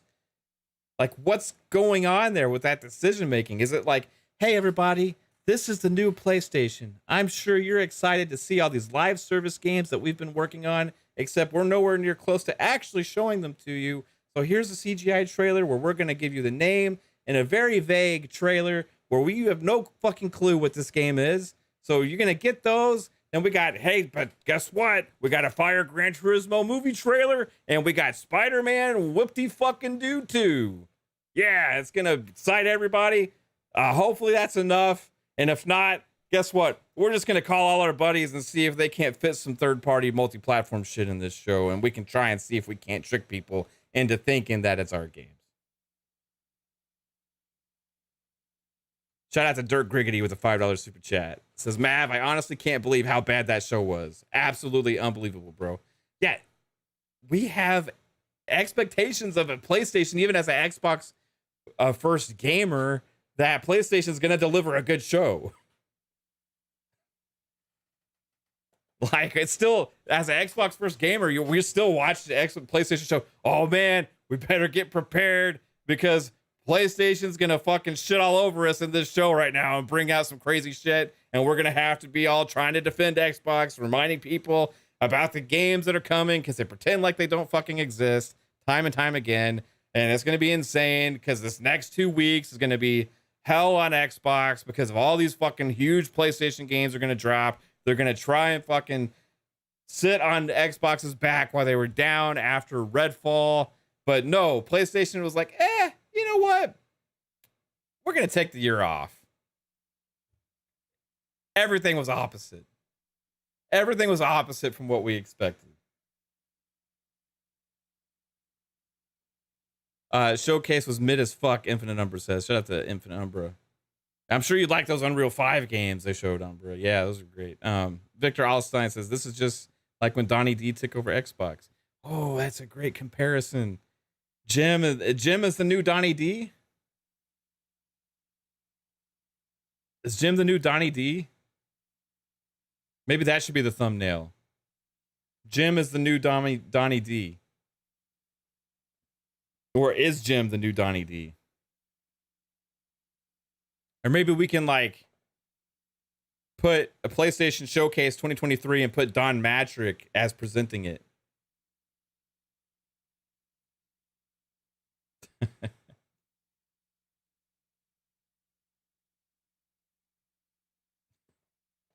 You know, it's funny, like Don Matrick, like he took the Xbox in a bad direction, you know, but like Xbox had really some good exclusives and great games early in Xbox One generation. Problem was people lost faith in the platform because they gave up on their first party, a lot of their first party studios. And they kept trying to, you know, they did the whole Kinect thing, focus on TV. But, you know, they had a lot of great exclusives early in the generation, Xbox One. And honestly, early PlayStation 4 generation, they didn't have as much early PlayStation 4. They got more in the coming years after the first couple of years. You started seeing the tides like really swing when everybody was like, well, we're not going to get an Xbox, we're going to get a PlayStation. And you saw the shift in the industry. Everybody started making more PlayStation games and stuff. But like before the Xbox One, 360 had been strong, and late 360 gen, the Don Matrick era, they took them in a bad direction. But early Xbox One, they still had a lot of those deals in place, and they had some great exclusives. Problem is the mind share had flipped so much that people were just ready to give up on Xbox and shit all over them. But like there was some great games, like Titanfall was a fucking exclusive. Crazy, the first one.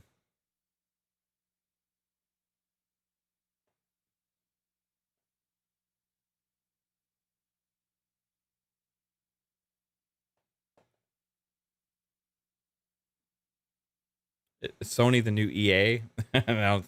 I think that EA has actually stepped it up quite a bit, to be honest with you. Like they still have some shitty practices and do some shitty stuff for sure. But they got a lot of original different stuff coming out, you know, that's like from different developers and stuff. Plus they have the first party. That's pretty solid. And we'll see. I mean, Jedi Survivor was a huge hit for them. I think they rushed it out. I think they shouldn't have released yet. But Frizzle asked, do I think Xbox got the Mortal Kombat marketing? I don't know. They might be kind of neutral, or it's Xbox marketing, but we know it's going to be at Summer Games Fest. So I don't believe it has PlayStation marketing rights, because it would have been probably at the PlayStation show. So it might be a thing where people are still kind of trying to vie for it, or they're staying neutral and just going to market the game. I don't know. It's interesting. But they are going to be, Mortal Kombat's going to be at the Keeley's at the Summer Game Fest show on the 8th. And we're going to see gameplay. So that's going to be awesome. Is it crazy to think that this PlayStation showcase might be worse received than Redfall? Redfall had better reception than this PlayStation showcase. Different. I know it's a game versus a show, but the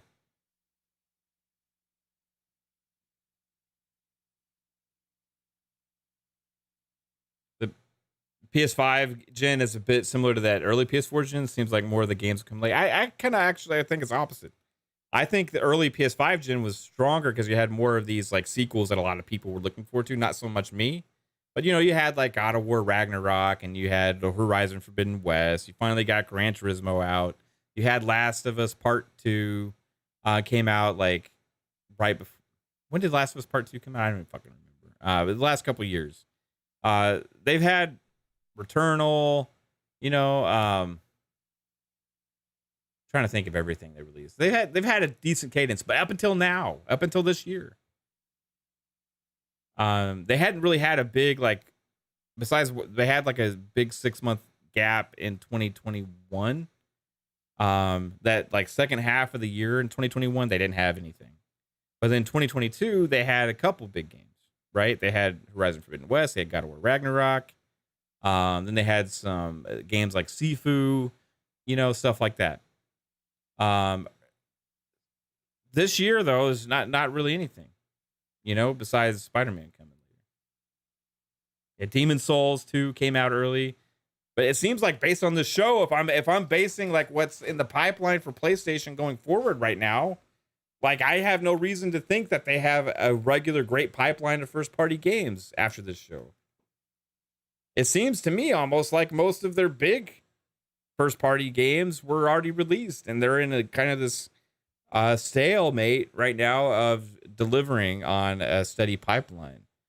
And we've been saying for a while that this day was going to come where Xbox was going to have the regular cadence and PlayStation was not, based on the amount of studios, based on the investment, based on a lot of different things, especially after acquiring Bethesda ZeniMax. And it seems like that's where we're going into now. If you compare the amount of first-party releases this year versus PlayStation, it's night and day already. And that's just this year. And like, this was the opportunity for Sony to be like, yeah, this is what we got. Not just for this year, but this is what we got next year. Check it out. We got these games. Yeah.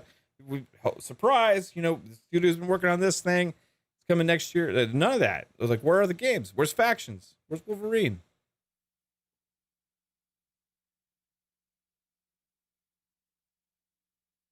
Beheem keeps making comments like saying, this is so funny and you guys are crazy. You lost your damn mind. Hey, bro, look at a lot of the PlayStation creators too, man. A lot of PlayStation creators aren't going this hard, but they're saying this was a huge L. And I'm not saying PlayStation isn't necessarily going to deliver. I'm saying they didn't show anything that's proof that they're going to. Like, where is it? This was their show to do that.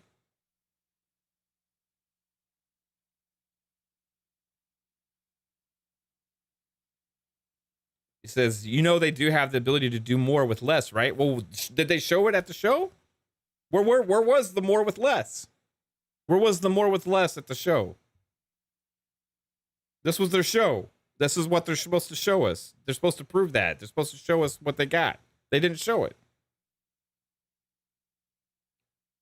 Where was the more with less? We just got less of less. We got less with less at this show. I don't know where the more with less is coming from. If this is what we're basing it on, that's what the point of the showcases are, right? I saw less with less.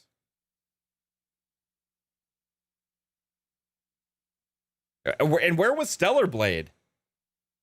We want to talk about factions. We want to talk about Wolverine. Stellar Blade, they got the publishing rights to it. Originally, that was a different game, and it was going to be multi-platform. Well, at some point, they got the publishing for it, and it's an exclusive now for Stellar Blade. And that was supposed to be this year. Why would they not have an exclusive game that's coming out this year at their big PlayStation showcase? Where was Stellar Blade? It wasn't until after the show that I realized Stellar Blade wasn't even there.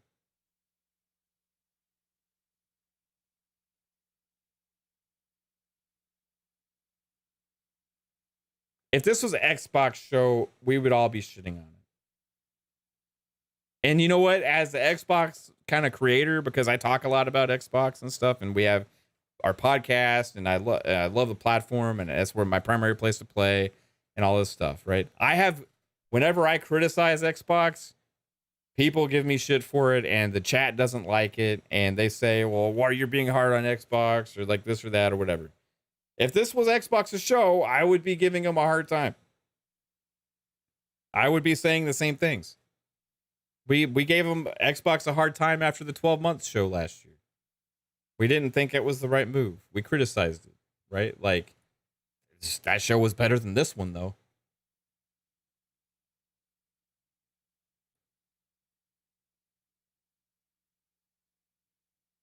Two out of 10. Where was Stellar Blade? Where was Factions? Where was Wolverine? Where was other big games coming first party wise for PlayStation? First party. This is the Sony showcase. This is the PlayStation showcase. They didn't even have a big new multi-plat exclusives that they showed. So if you want to say, well, they're filling the pipeline with that stuff. Well, like, where was that? That's coming in the next 2 years also. Like, they failed to deliver on so many different things. It's a live service company now, guys. We're investing in live services and multiple genres, and that's cool with me. But hey, I just want to know when they're coming, and I want to see them. And I want to see some of the other big franchises that have been abandoned too come back. They got the IPs to do it with, right? And when we talk about live service games, what would make great? How about SOCOM? Bring that shit back. Put a good dev studio on it. Not everything has to be these futuristic, spacey shooters all the time.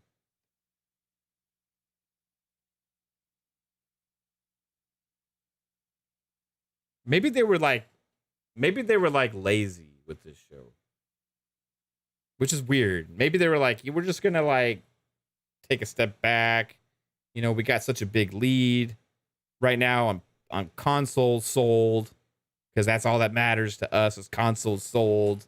You know, so we got such a big lead and we're killing them. So we're just gonna take a step back, let people marinate, enjoy the tastiness of Spider-Man 2, and we'll show everything next year. Maybe that's what they were doing. But if that's what they're doing, that's a mistake.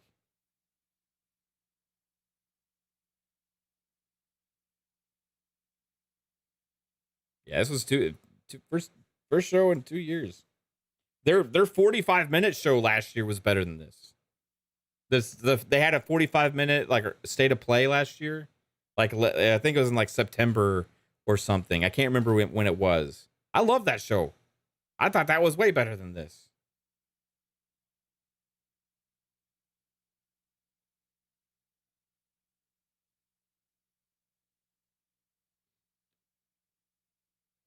The key is like what the Game Awards was a better PlayStation show than this was.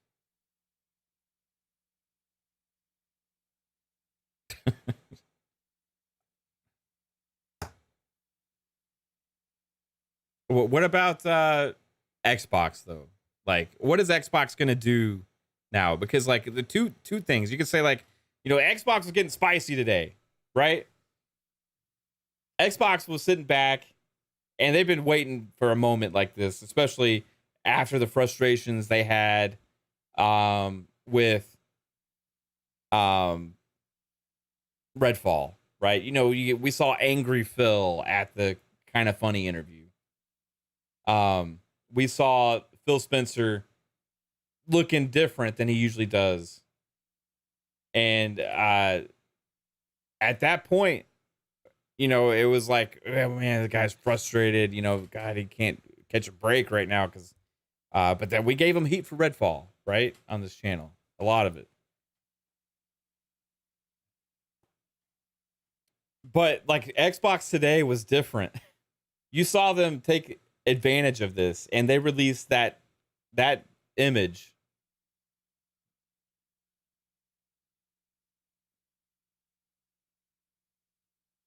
This image here.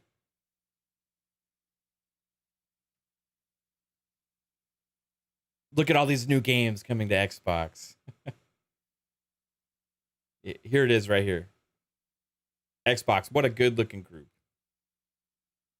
Metal Gear, Snake Eater coming to Xbox. Immortals of Avium coming to Xbox. Ghost Runner 2 coming to Xbox. Marathon coming to Xbox. Dragon's Dogma 2 coming to Xbox. Alan Wake 2. The Plucky Squire, Teardown. Assassin's Creed Mirage. Neva, Cat Quest, and the Talos Principle 2. All coming to Xbox. Just shown and revealed today. Or trailers at least today at the PlayStation Showcase. They were out there being saucy. They were out there doing what they need to do, marketing wise, to make people know, right? I found that very interesting. But what does Xbox need to do at their show now? Like, because you can look at it two ways, right? Like, you can look at it two ways. You can look at it like, well, Xbox might feel more pressure now because they saw what PlayStation showed and they feel like, oh shit, we got to majorly top this because look how people are reacting, right? They could say, like, we got to make sure we deliver because we don't want people to react to our showcase how they're shitting all over this PlayStation showcase, right? Or they could be confident because they know what they have already. The fact that they put this out there like that today shows me that they think they're confident.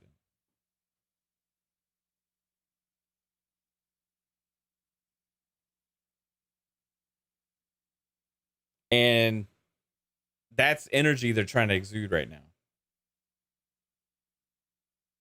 Like, if Xbox, like, when we go back to the Kind of Funny interview, right? Like, Phil Spencer said we'll get updates on a couple of the games that Paris had on his list, which were a lot of the games that were revealed in 2020, right?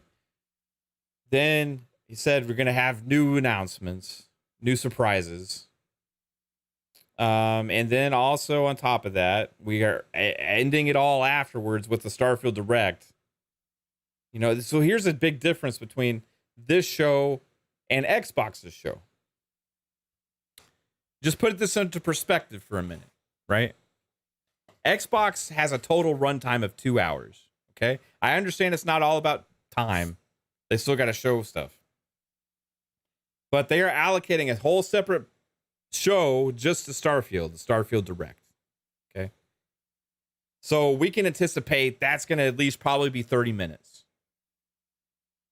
So let's say that it is 30 minutes. That means Xbox has an hour and a half. Starfield has 30 minutes, roughly.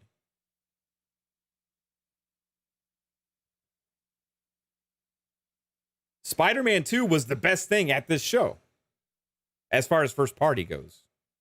For me, it was Dragon's Dogma 2, right? That was the coolest thing they had there. But Starfield is a dedicated show. So Xbox's biggest thing that is going to draw the most excitement for this year is it got its own dedicated thing. PlayStation show had to rely on that to even make this showcase at all worth a damn. PlayStation had to rely on Spider-Man 2 at the end of their timed hour, roughly, to make this entire show worth a damn. Starfield has its own dedicated thing. The entire other 90 minutes, roughly, of the Xbox showcase could be fucking anything. We know we can count on Forza Motorsports. We can count on, you know, probably like maybe Age 4, right? Things like that, okay? But 90 minutes, roughly, of other stuff that we have no idea what to expect. Without having to rely on Starfield to make that 90 minutes worth it. Just put that into perspective about what they could potentially have for us if what we take from Phil's interview is right, that they have multiple surprises. They have updates on the some of those existing games that they've previously revealed, right? Then we know third party is going to show up too. I think Xbox is feeling pretty confident right now.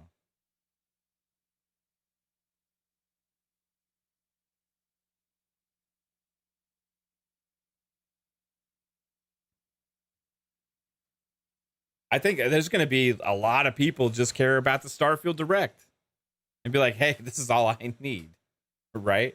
But the whole of the 90 minutes is going to be icing on the cake.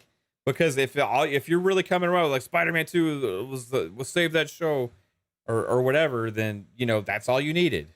If all you needed was Spider-Man 2, then all you need to do is watch the Starfield Direct and everything else is icing on the cake. Right? But like they got 90 minutes to easily deliver better than what PlayStation had at the show.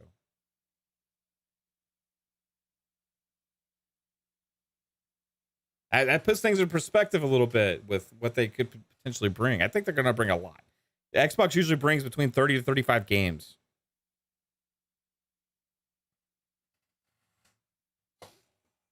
They seem confident about delivering on the game a quarter now. Phil was like, finally, when we see what's coming up, we're hitting on the big game per quarter. Right? And that is not including small games. Small games fill the gaps between that. Double A's and smaller games. They're talking about big games, one big game per quarter. Phil sees that as the pipeline coming up. He said that in the interview. He said, finally.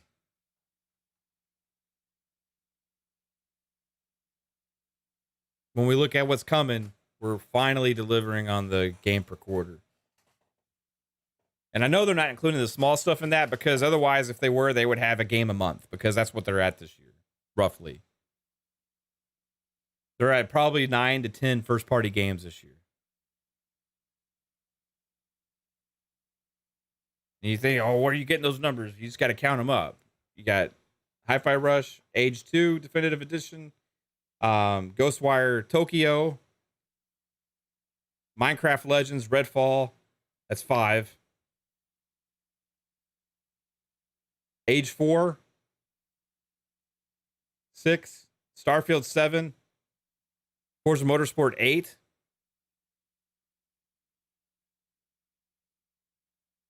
All you need is one more small game in there, first party wise. Aura could be 9. If Hellblade 2 hits this year, that's 10. If not, it's still, if it's right around the corner, one per quarter. Let's say Starfield's, September 6th. Say Forza is after that. You could have Hellblade 2 in the early next year. Yeah, you could count GoldenEye, I guess, if you want to. Stalker 2's third party, and that doesn't even include the third party deals for the games that come into Game Pass day one. Like we already got this year with Wo Long. Like we got with MLB The Show again. That's how much output they have. It's crazy. And people act like PlayStation's the platform that doesn't have the games. Like there's a lot of games. May not have some of the games you're looking for potentially, but those, like I guarantee you, there's stuff that's coming that you're going to be excited for. I saw somebody ask, "What do they need a half hour to tell people about Starfield because people are excited about it and people want to see it and they'll watch that long to take in information about Starfield. Starfield's on another level, like with the kind of big property it can be. These Todd Howard Bethesda first single player RPGs are they're like generational type games. You're the Fallouts, Elder Scrolls, now Starfield, right?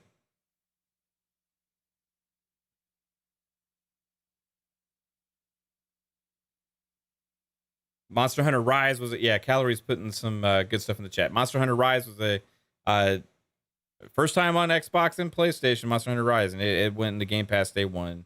The Persona games went to Game Pass. Atomic Heart went to Game Pass day one. Liza P is coming this year as well. Ravenlock was first party day one. You also had Last Case of Benedict Fox was first party day one. You also have Silk Song that may hit later this year. Still, they just recently gave an update on that. That's first party day one. You have Replaced coming. That's first party day one. Stalker 2 is sorry, I'm saying first party. I mean Game Pass day one. I don't know why I keep putting the words first party. Game Pass day one on these games that have been listing. Stalker 2, Game Pass day one. You have Replaced, Silk Song, and who knows? There's gonna be those types of games here, right? I did say Lies Have Come at first, babe. I'm glad you caught that.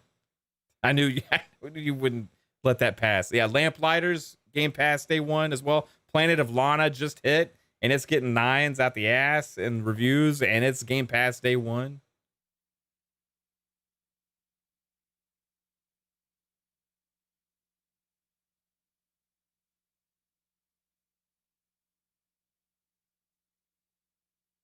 Flintlock day one, Game Pass.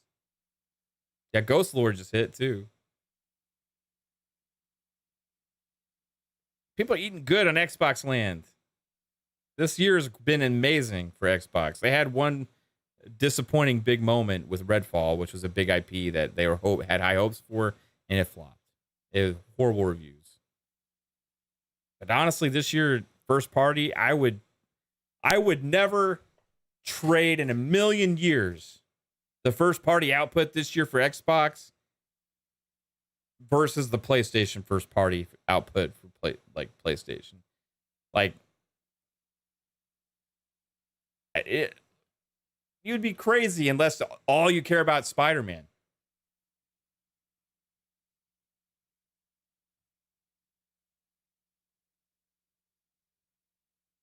One of the first party games from PlayStation this year is on Xbox Game Pass every year for day one.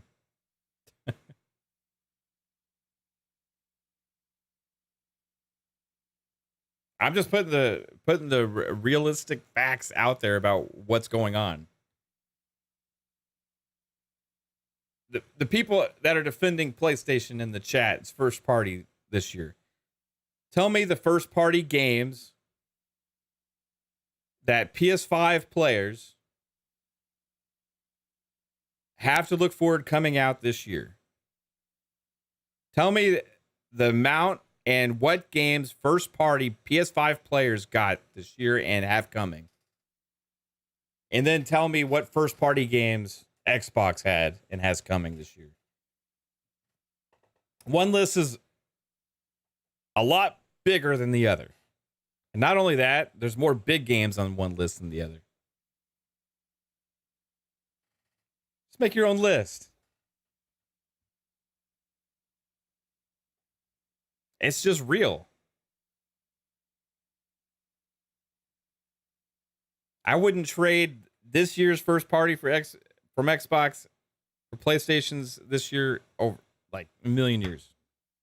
And that's probably going to be the same for years to come. Say 2022? Yeah. Definitely would have.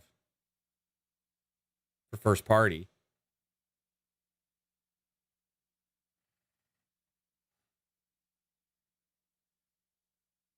And what if after you're watching this show, tell me, as a PlayStation fan, as a PlayStation first player, looking forward to first party. What do you have looking forward to next year?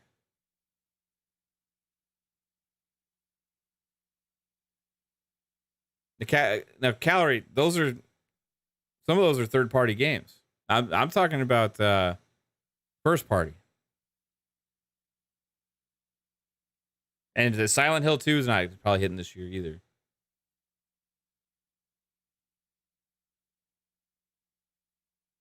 Yeah, Victor's right. Like, this show was bad because they didn't even confirm exclusives like Stellar Blade and Lost Souls aside for this year. Where was Stellar Blade? I said that. Like, I was watching the show and I didn't even realize till afterwards I didn't even show Stellar Blade. Stellar Blade is supposed to be, it's a Sony published game that was supposed to hit this year.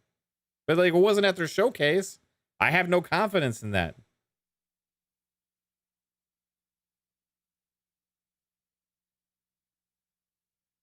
So is it? So the casuals say they want more. The casuals make the gaming world turn. Niche hardcore will always be there. Right? I agree with that. However, the niche hardcore has been saying PlayStation's a place to play. They've been saying that it's Xbox doesn't even need to exist. Xbox has no games. Xbox this, Xbox that.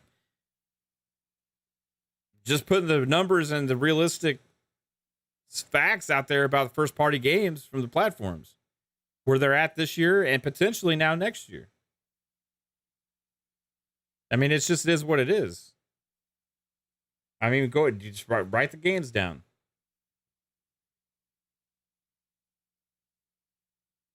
If you want to say, well, how about third-party money-hatting games? Well, how about Game Pass Day 1 games? Right? How about Game Pass Day 1 games? If you talk about third-party money hat games. Well, then if you want to talk about third-party money hat games, you got to include the games that release on the pipeline then. If that's PlayStation's model, you got to talk about Babylon's Fall. You got to talk about Forspoken. You got to talk about, let's see, Godfall. Is that what they're all about? Because you can't just pick the Final Fantasy 16s in that case.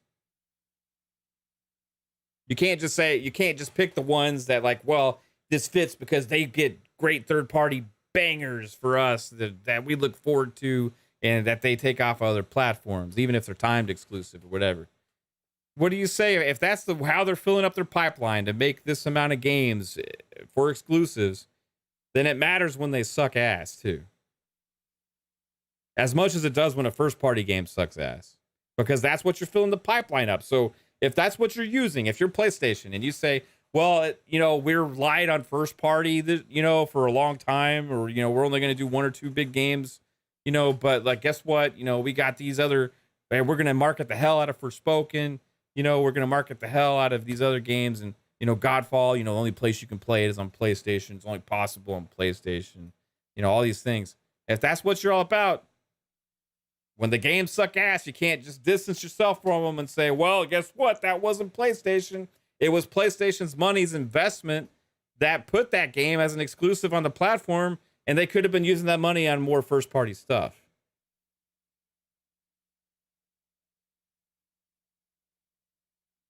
You can't say, well, but this and that, and then not count the games that are bad. And if that's the case, if you want to count those games, then they also got a quality problem.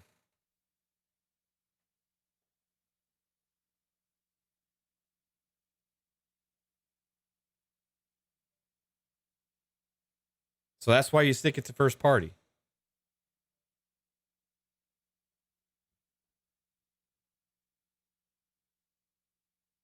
Yeah, I saw that, Frizzle. I was talking about this earlier.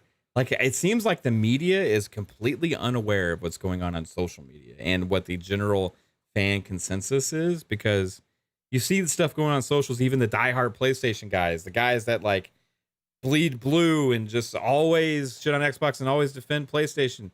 They are like, man, this is an L. Shit, I can't even cap right now. God, this sucks. I was wrong. Those guys are like all over the place saying the stuff. The diehard, those hardcore gamers, right? The people that make that have the ripple effects throughout the community and kind of create the narrative for PlayStation. Those guys are saying this show sucked ass. And you have the IGNs being like, wow, this was such a great show. Our polls in our chat say that this was fantastic. I can't wait for Phone Party. Phone Party We're going to bubble it up, baby. We're going to fucking spray ourselves with these fucking bubbles everywhere. 9 out of 10. Woohoo! That's what IGN's saying. It's like, what the? Where are you guys?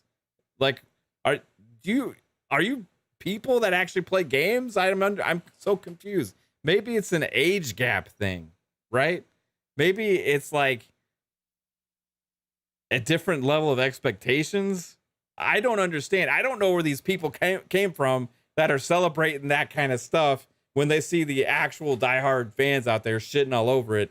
And they're like, yeah, we love this new PlayStation. We can fucking rave with foam party now. So I haven't been able to play Splatoon because my Switch sucks ass and it's a piece of crap device. But now I get to play with foam and live out my dreams. This is exciting. Yeah, this is crazy. Some of this games media, like Games Radar was like, you know, all Sony has to do is show up and they're going to just like play. Xbox is just doomed. All Sony has to do is just be there. And then they create an article. Well, Sony showed up and they didn't have a lot, but they did enough to just still crush Xbox. Like, what the fuck are you talking about, man? Like, are you not reading the room right now? Like, these articles are just insane. This level of lack of awareness of the gaming community and what people are talking about is just crazy. And I don't understand games media. It just doesn't jive with like what's really going on out there. People are disappointed in this. AJH, I got a lot of weird voices, bro. I got weird voices for days. I just pick an idiot and try and put a weird voice to it.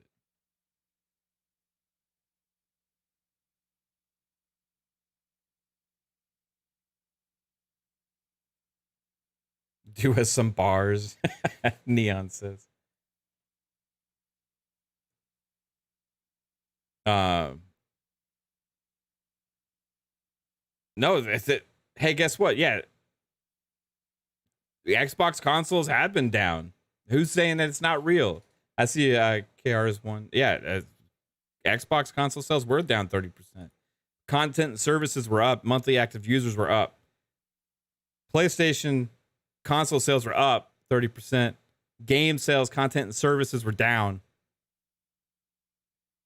Monthly active users were down.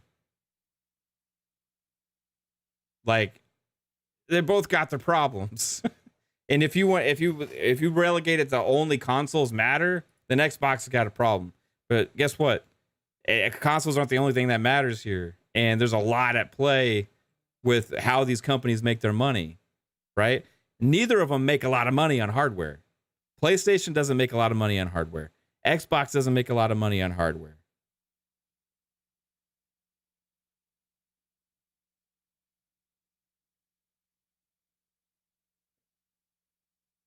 I would rather make my money on content and services because you get more profit.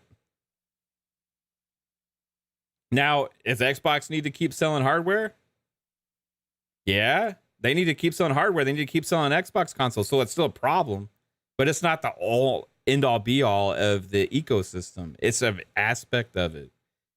Even PlayStation sees this.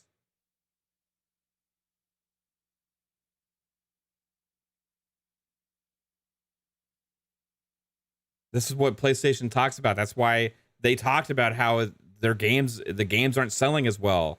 They don't understand. You know, for some reason the games aren't selling. We're selling more consoles, but people aren't buying the games. I don't understand what's fucking happening here, man.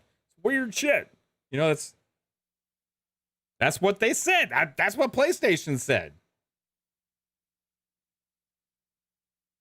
Xbox has more monthly active users. Xbox has more people playing Xbox than PlayStation does. PlayStation makes more money because they sell more consoles. Xbox makes more profit off content services. Like, it's an interesting thing, right? It's two different business models. It's not apples to apples. The only apples is that they both make a console and they both make AAA games. They both make big games. The ecosystems right now are very different.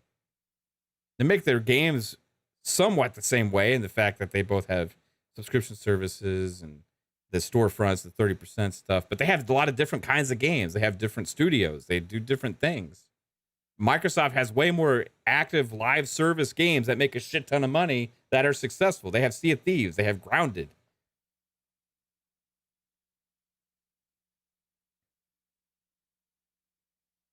PlayStation doesn't have any of those except for Bungie. Now they got Bungie, so they got Destiny. Besides that, they don't have any of that stuff. Microsoft's got Minecraft, like the biggest game.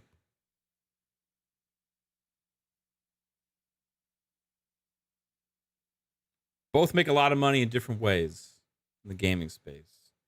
Consoles ain't everything.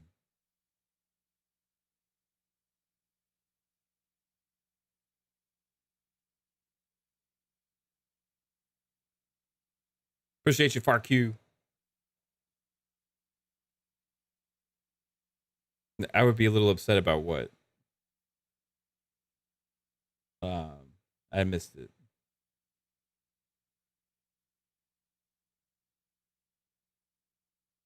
This chat's been amazing tonight, guys. You rock. I appreciate you all being here again.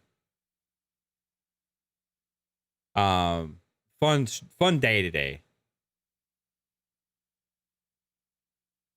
You're right. We do have Bungie 2 on Xbox, right? It's multiplayer. So is Minecraft, right? That's the point, though. You know what I mean? Like,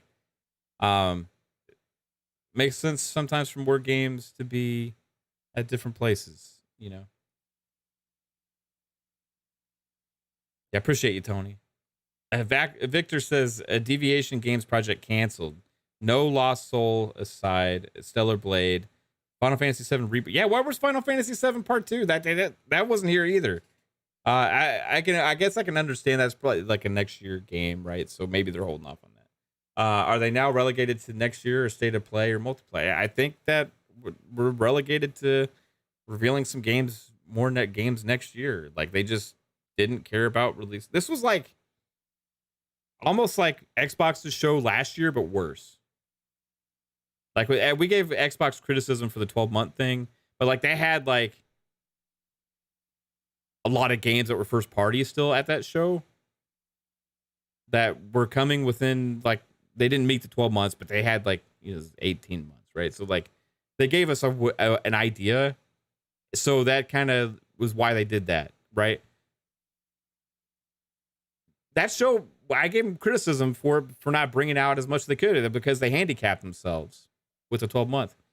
It feels like PlayStation kind of did that with this show, but didn't explain it to anybody, and in a way because they just kind of filled the gap with other things that are really far out that they have no clue like when they're going to be ready or anything yet. Like it's just weird, man. 3-bit asked, what am I expecting to be at the Xbox showcase? I'm expecting Hellblade 2. I'm expecting Forza Motorsport. I'm expecting Starfield at the Direct, obviously. I'm expecting Age 4. I'm expecting 2 to 3 of those games that Phil mentioned. I run that list. So I'll say Avowed. And then I got to pick one. So I'm going to say one that they think is going to bring a lot of excitement. So maybe Fable. If not Fable, it'll be like one of the others will be Perfect Dark, or it could be Contraband. Contraband could be there. But even if they only bring out like just a portion of that stuff, they'd still destroy this show. Like, it's just another level here. Royal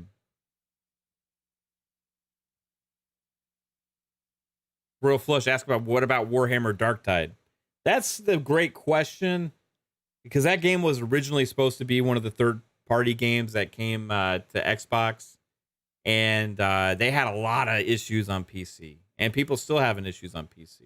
They got a lot of it fixed, but they had to address all the PC stuff before they could think about moving it onto Xbox, and that's what they said. So who knows?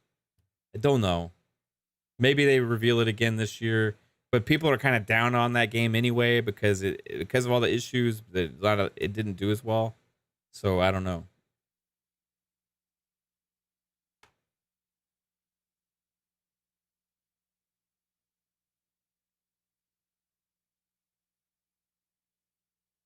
Yeah, I want to see Avowed too.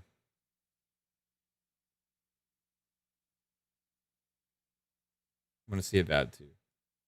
If people act like PlayStation doesn't have issues with some of the games that they have at their shows, where's Abandoned? How does a game like Abandoned even get through the door to show at a PlayStation show? That's still fucking crazy. A fake game. They had a fake game at a show.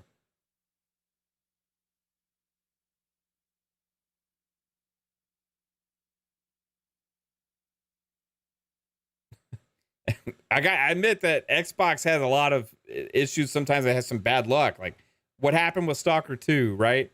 A fucking war broke out and is a country's war torn, right?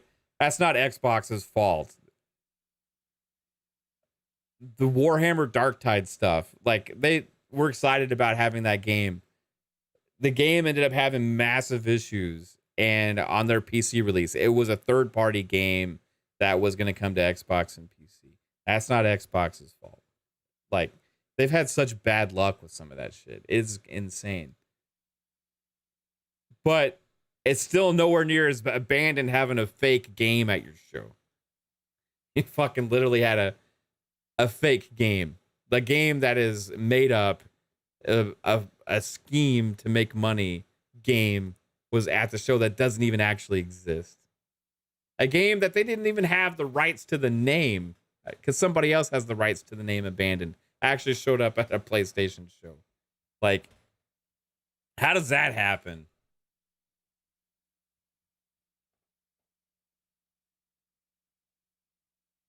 Talk about other exciting moments for PlayStation, like Deviation Games and stuff. Like, yeah, we're partnering with Deviation Games on their new game. We're excited about it. We're going to stick by them. They're going to make this new game. You know, we're standing here on stage with Jeff Keighley at this big award show, and we're so excited to be here to talk about this great project that we're going to kick off. And it's thanks to PlayStation for making it happen. Where are those guys at now?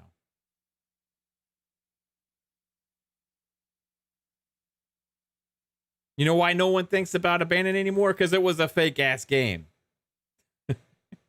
What about, was it Fire Sprite? Game. You had fucking Deviation Games. There's a lot of stuff. Stuff happens. It's not just Xbox that this stuff happens to.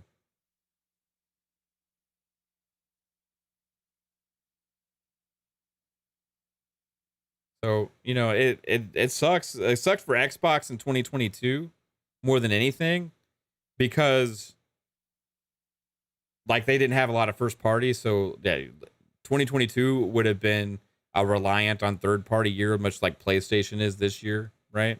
But they had really bad luck with the third party releases. The whole industry had a bad year for multiplats last year. Like besides Elden Ring and was like maybe Need for Speed Unbound and a couple other games that came out like real late in the year. There wasn't a lot last year for multiplats and third party games. Just was a weak year in gaming in general in 2022.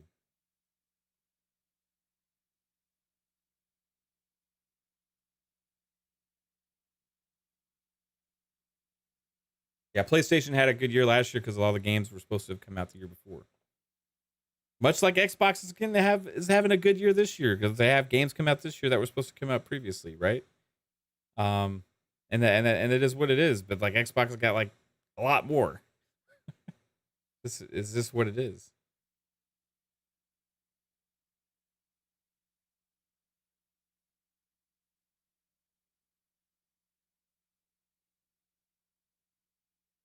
There was some PlayStation exclusives today, Psycho. Oh, you mean because they're coming to PC also? Are you trying to do the PC thing? Okay, I see what you're doing. Because remember all the PlayStation guys like, oh, Xbox doesn't have any exclusives because their game's coming to PC, right? Because those new live service games they announced are coming to PC. I see what you're saying. Spider-Man 2 is exclusive though on PlayStation, so they did have one game, at least. Eventually it'll be on PC.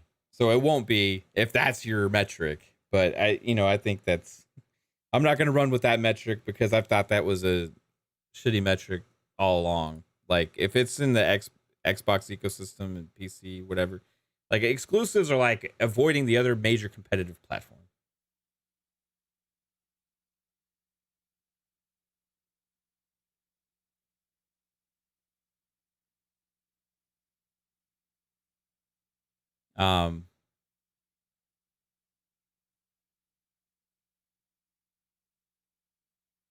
It's funny though. Like if you think of it that way, the arguments that people used to make about that, it's completely flipped. A lot of things that used to be bad when Xbox did it is good when PlayStation all of a sudden does it. Oh, you mean they didn't show the exclusive badge on any game? Yeah. I think it's just they didn't do it maybe because of the idea that they're bringing the games to PC in the future. And they don't want to confuse the fans, and they don't want to put on their coming to PC yet also. Because they understand how some people are going to treat that. Like if you put like in Spider-Man 2 coming to PS5 and PC, but like PC later, people are like, whoa, so maybe that's why they're not saying exclusive. The thing with Xbox, like they still call them exclusives because they're exclusive to what they consider their ecosystem of where they release their games. Like Starfield's going to release on Steam, like Redfall released on, I think it was on Epic Game Store, Steam, and Xbox, and all these places. But like it's still to them like an exclusive because that's their PC. It was just Windows, right? And Xbox. And they feel like that's their two main platforms, the PC and Xbox and the cloud. So they still consider that kind of like their ecosystem.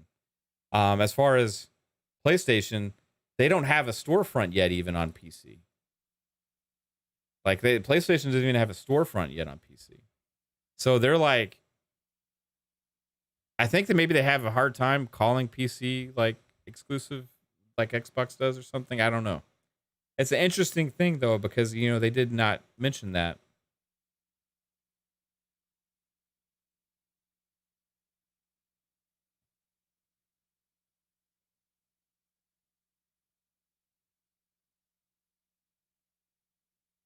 Yeah, several games are announced coming to PS5 and PC.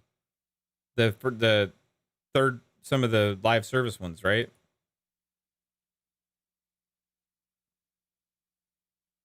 Yeah, like, and when they said coming to, they didn't use the word exclusive. Like, there was a lot of the multiplats that we know are coming to Xbox that said coming to PS5 and PC. So it's like without using the word exclusive, it doesn't tell people. Some of those games just said coming to PS5. But that doesn't mean it's exclusive because those games weren't exclusive.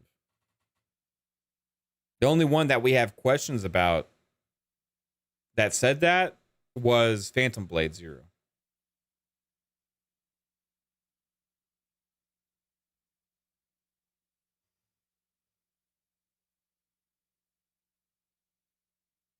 I still think Spider-Man 2 kind of looked not as great as I wanted it to also. I wanted it to wow me and get me excited for it. It didn't. I'm sure it'll be fun and a great game, but it didn't bring that level of excitement. I was hoping another one of the first party games they would have there that showed would do that also, and there really wasn't. The only thing I'm kind of excited for was Helldivers.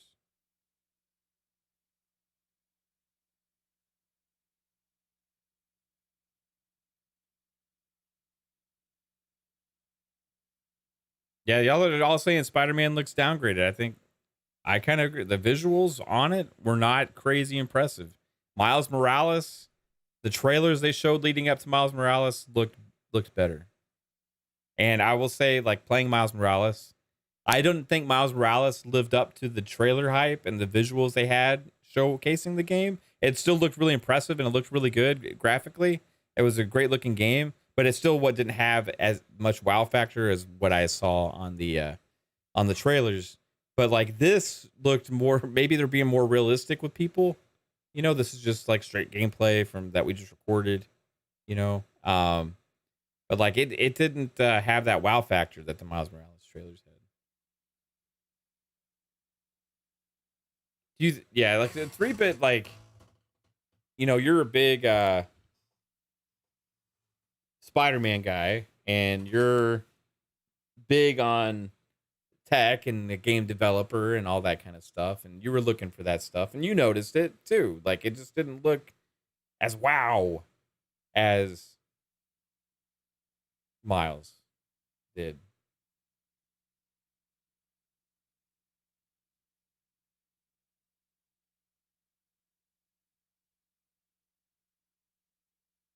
That's so. I mean, it doesn't have to be the most. It doesn't, like, graphics aren't everything, right?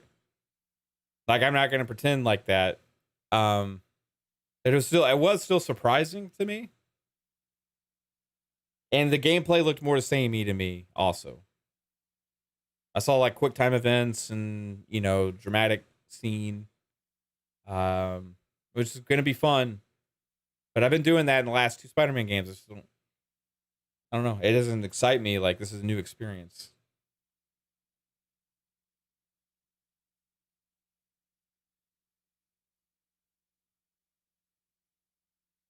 So I'm wondering what the release date's going to be. That's another surprising aspect. We didn't get the release date for Spider-Man 2. Like, where was the release date for it? Like, I'm kind of surprised that at the big showcase in May, we didn't get the release date for Spider-Man, which is supposed to be a few months away.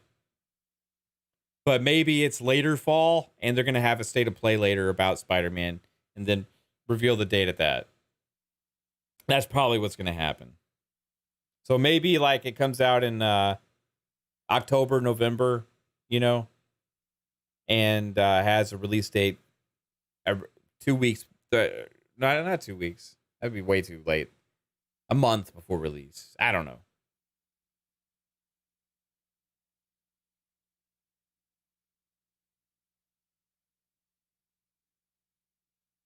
Yeah, take it easy, Talos. You have a good night. What time is it? Shit, 12:10. Well, we had fun talking, guys. Right? I mean, I'm curious what you all felt about it. At the end of the day, did it live up to your hype? I just want to know real quick. Okay, so put your 1 through 10 score in the chat. Just one number, 1 through 10. I want to see what I want to see the numbers fly, and see what you guys say. Balantone says, "When is the real showcase?"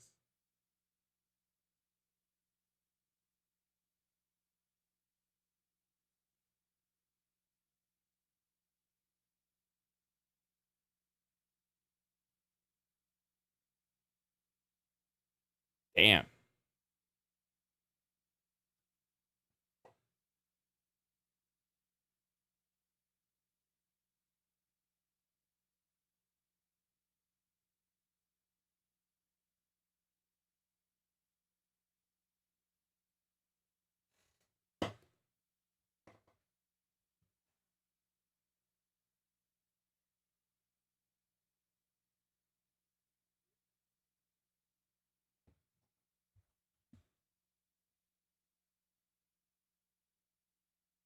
I see a lot of I see 1, 2, 3s, 4s, 5s. I see a -3. I gave it a 2. 0, -10. Auto Sniper says 10. Okay. Nick says 6.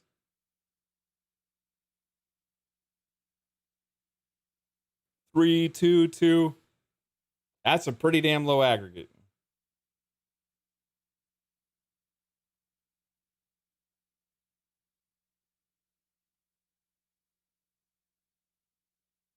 I gave it a 2, you know. If I was judging this as a third-party showcase, like a Summer Game Fest or something like that, just a game showcase, like something like a future game show or like a PC gaming show or Summer Game Fest from Keighley, Game Awards games that they have there, I'd rate it higher because it was a multi-plat show. This was a first party show. And that's what they didn't deliver. So, nope. PlayStation, 2 out of 10. That's what it is. I hope you guys enjoyed this stream. Thanks for hanging out. And if you did like it, hit the like button. Again, share the channel out, sub, notification bell, all the cool stuff. But we will be live tomorrow at 7 p.m. Eastern Time on PM in the PM. Pong Soul and I will go over a lot of this and talk about Xbox as well. Coming up, what they got to do. Maybe talk about the Keighley's. Maybe talk about some of the games that we did like as their multiplats. And then Friday's Xbox Ultimate podcast, where it's going to be crazy. I hope you all have an awesome night, and I'll see you all again soon. So take it easy, everybody, and thanks again. Appreciate you. Peace.